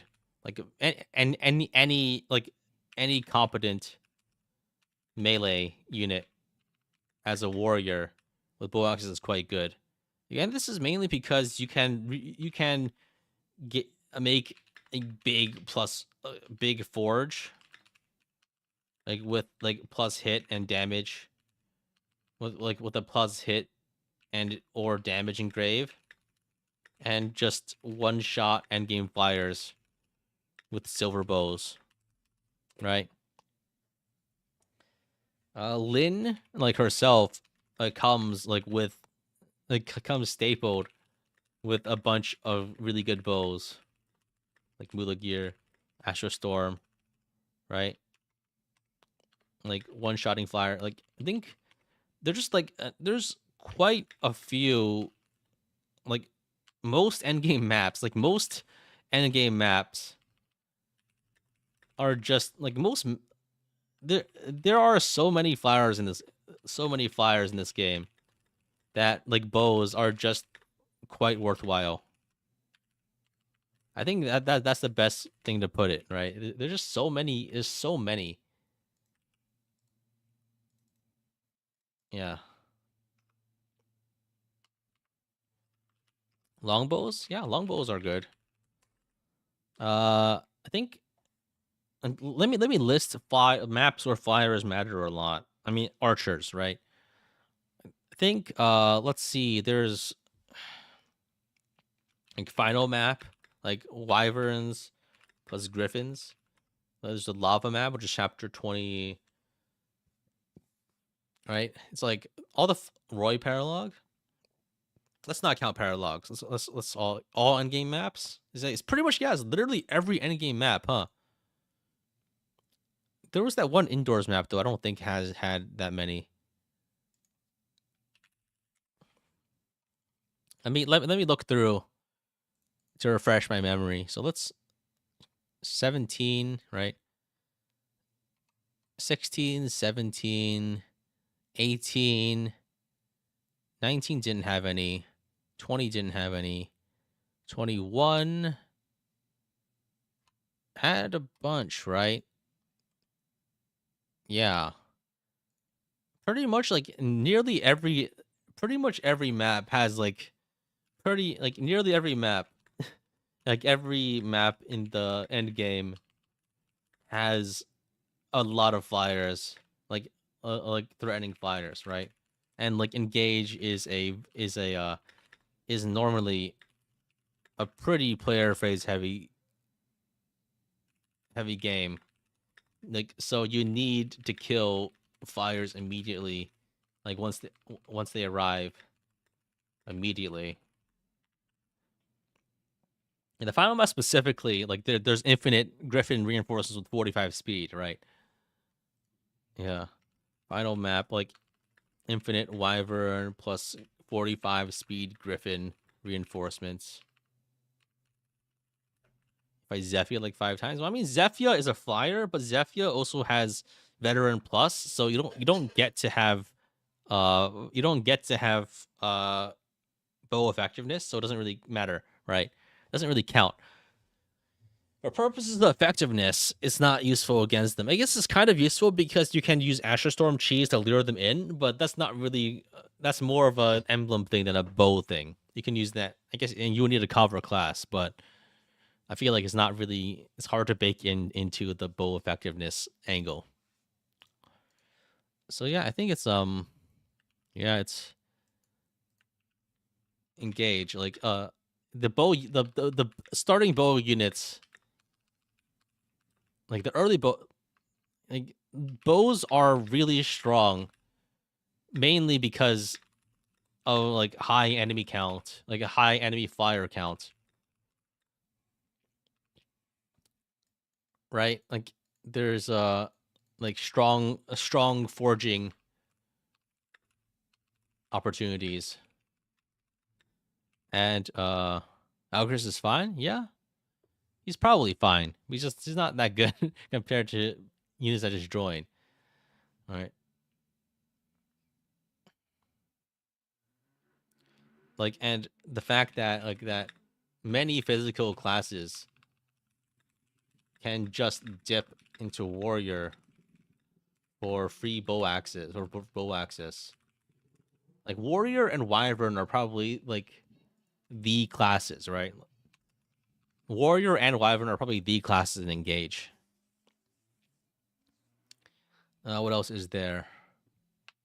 Yeah, one shotting enemies with with high might bows is quite important in this highly player face centric game.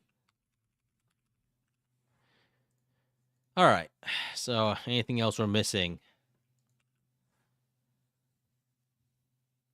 Bows are useful because they have high might. I don't think they have higher might necessarily compared to other weapons, but it's just that they have high enough might that you can get to one shots with triple effectiveness quite easily. I guess it's also because like accuracy is also very easily patched up by forges and engraves. Talk about the radiant bow. Oh yeah, the radiant bow does have crazy high might. It's also quite good.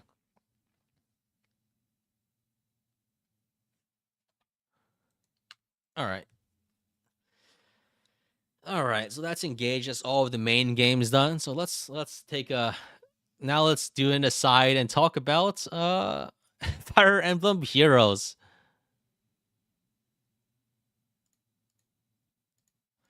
How do you think about what do you think about Bogan as Fire Emblem Heroes?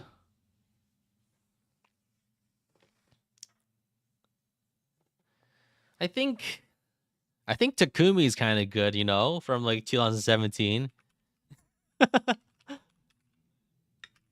Was a meta unit because he was fast and had a close counter, right? Takumi versus Raw with Blar Raven trying to go adept Robin versus Hector. If I'm ever bored, I should go over my old Fire Emblem Heroes account. I don't know. I think that would be like a 3 viewer stream. I don't think it is not that much interesting about it. Fire Emblem Heroes is just I think it's already saturated enough from all the actual Fire Emblem Heroes YouTubers making stuff that I have nothing to offer. Cav Archer, I think Brave Lynn was kind of good when she came out, right? Everyone would make a horse team, right? Like a horse team of like Reinhardt, like a Xander, Brave Lynn, Cecilia. I don't know, like and then gold horses. Leaf Mountain Archer was kind of neat. Now that was many years after I stopped playing Legendary Leaf. Oh right, yeah. Like wait, Leaf did have like the Gale Force ability, right?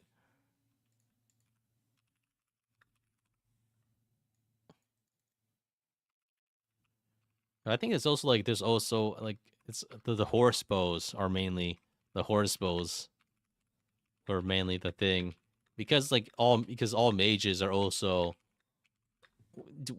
two range exclusively in heroes, right? Because mages aren't 1-2 range either. What else is there from 2017? Like that's more like a 2018 meta. 2017 was more just like use armors, but then like the horse teams. I was in the context of arena. That's it. But like for the purposes of actually clearing a map, a horse team was pretty good.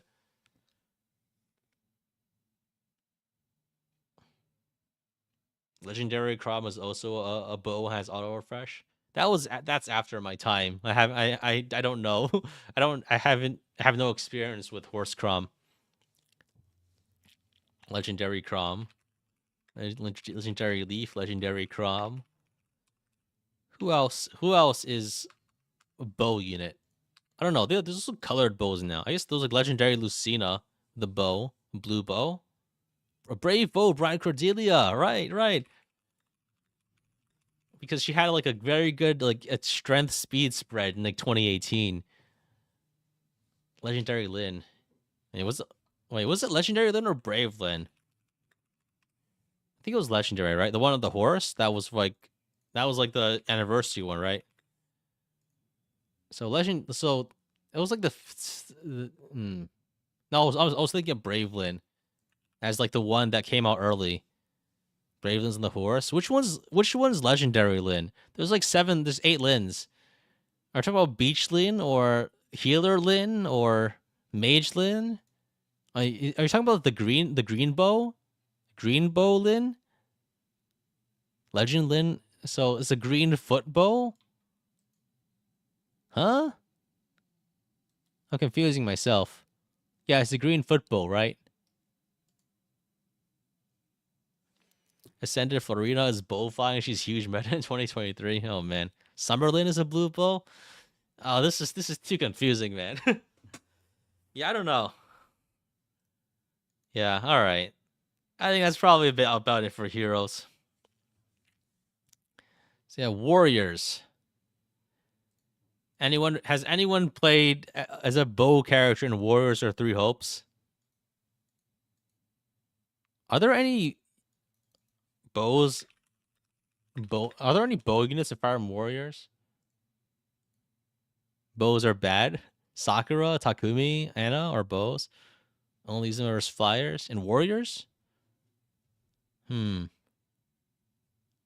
Takumi, Shamir, now is a DLC. You don't remember being impressed by any of the bow movesets. Uh,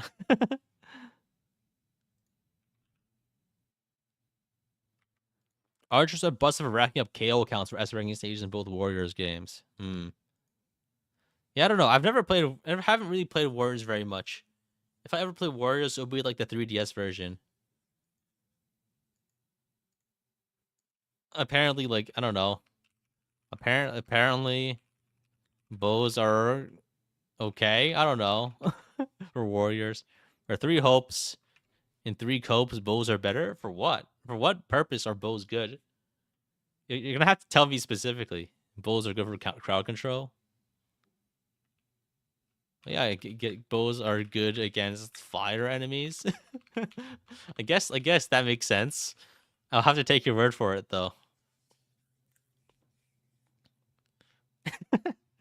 Okay, all right. Lastly, we have Token Mirage Sessions Sharp FE Encore. So in Token Mirage Sessions, I think it's we get there's Eleonora. That's no, Ella. What's it?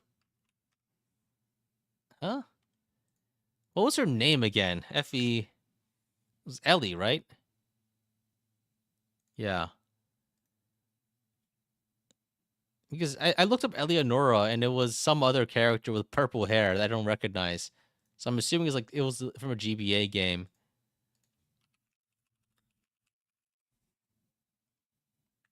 No wait, that was okay, that was Ellio's mother.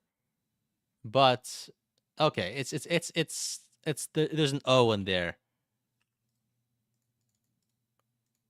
Ellie from FE Echoes, like from a TMS. I don't know. I felt like when she joins, she's actually not very useful because she doesn't actually join with very good skills and doesn't actually have that many. So like when I played at TMS, right? She's not very good when she joins. Granted, that's mostly the case for most characters in Token Mirage Sessions, but she's particularly weak when she joins compared to the other options. I found myself not really using her very much. Granted, in you kind of want to grind everyone because a lot of the game is about having enough about stacking encore effects to keep doing damage, right? And so you do have to train her and do her events to get her up to like level 8, so you can encore off of her when she's not even in the party. But she's not very good compared to the other options. She does like gun damage. She has some like elemental attacks, but she doesn't really start with enough like session skills to really like do did I was saying encores before, but I meant sessions, right? She doesn't have the right sessions to chain from skill to skill in early on to really make an impact. So yeah, I think she is low tier in Fire Emblem Token Mirage sessions. Unfortunately, like it's like she joins like with like awkward with like bad stats and weaknesses. Like doesn't have like useful sessions early on. Like, but later, like you'll still like level her up, like to chain sessions off of her when she's benched. But it's kind of a, but she's not much of an on-field character in my opinion. I don't remember what her SP skills were, but I don't remember being particularly impressed.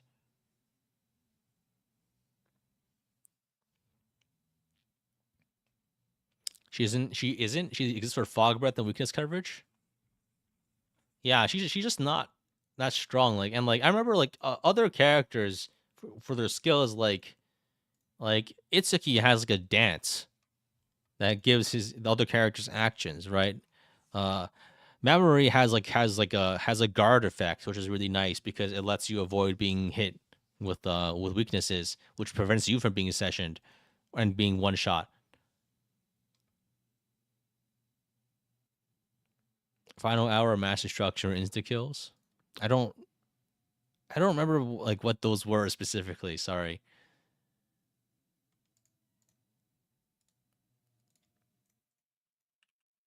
Yeah, unfortunately, she's not that good.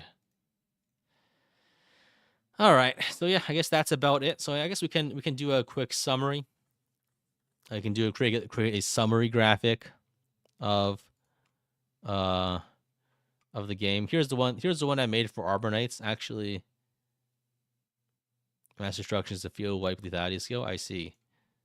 Yeah, I don't think I ever encountered that. I never really did that many. I didn't get that many like combo skills when I beat the game.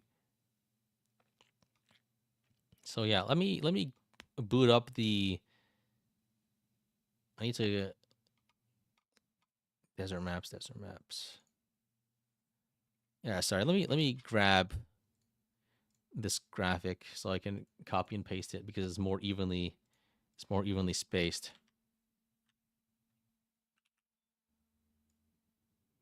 So yeah, let's rank them. Let's rank their archers throughout using the same scales you did for the armors. So I think overall, for like a lot of the early parts of the game, archers are quite bad. So FE1, what was the consensus for FE1? I think FE1's that they're kind of bad, but you can promote them to snipers and they're kind of okay, but I don't know. FE2, I hear they're good, but bows are good because of 1 to 5 range.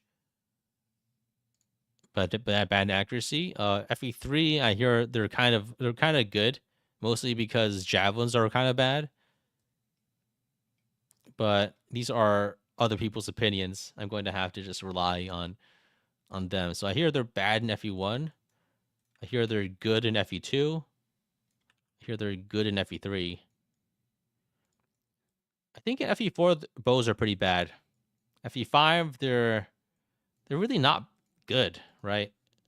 At most, they don't fight important flyers not a lot. And the only useful weapon is the brave bow, just because it's higher accuracy. So I think we can probably confidently say it's bad. Bows are pretty bad in FE6 because Actually, they're kind of they're a little okay in FE6 now that I think about it. Just because the once you range options are bad, and there's a lot of flyers. So I think we can probably say they're a little okay in FE6. In FE7, bows are bad because it's only 2x effectiveness. In FE8, bows are bad because they're strictly worse than just using javelins. FE9, bows are bad because of 2x effectiveness. Also, they don't work on. Also, they're just there's no reason to use them. All the archers are also bad. FE10, I think I would say that they're probably bad just because again, just use 1-2 range options. Also, they don't work on wyverns, which is pretty bad when most enemy flyers tend to be wyverns. I think they're pretty bad in FE11 also, just because like why use them over a javelin? They're situationally useful against some enemies, but yeah, there's no reason to use them over other options. They're quite good in FE12. They they basically don't exist in Awakening. They're good. They're good in Conquest. Kind of bad in Birthright because you can just use Shuriken. Rev, I feel like they're also kind of bad just because again, why use them? You have to spend money on them when you can just not. I feel like it's a very on and off. Echoes are quite good. In Three Houses, they're quite good. And Engaged, they're quite good. And in Token Rush Sessions, they're bad. So I think this is so I think this is a pretty it's a summary, right? It's it's either like they're either really useful in the player phase heavy games or really really bad. Granted, like it's either if the game is player phase heavy, they're good, or if they are given special advantages, like in Three Houses or Echoes. Like Echoes, they have extra range, and Three Houses, you can the weapon diversity is so low. I guess the thing is that you can also they have increased range, but they just don't have as much of the weaknesses, right? FE10 should be brown just because Shidan crossbows doubles carve out a tiny bit of use. I think that's true. Yeah, that's a good point. Bows like can be useful a little bit, but they're not that useful.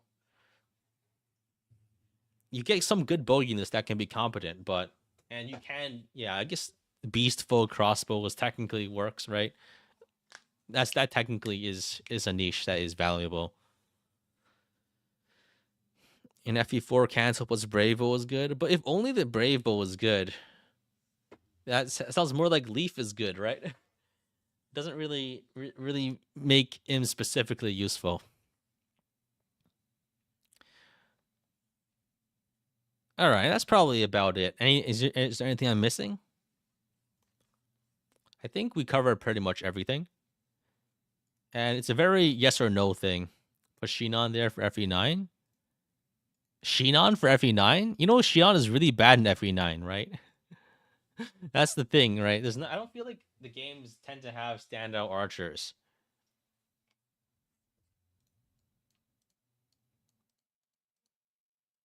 Even FE10, like Rolf is like perfectly usable if you want to use him, right? Yeah. All right, that's about it. Yeah, thanks for watching, guys.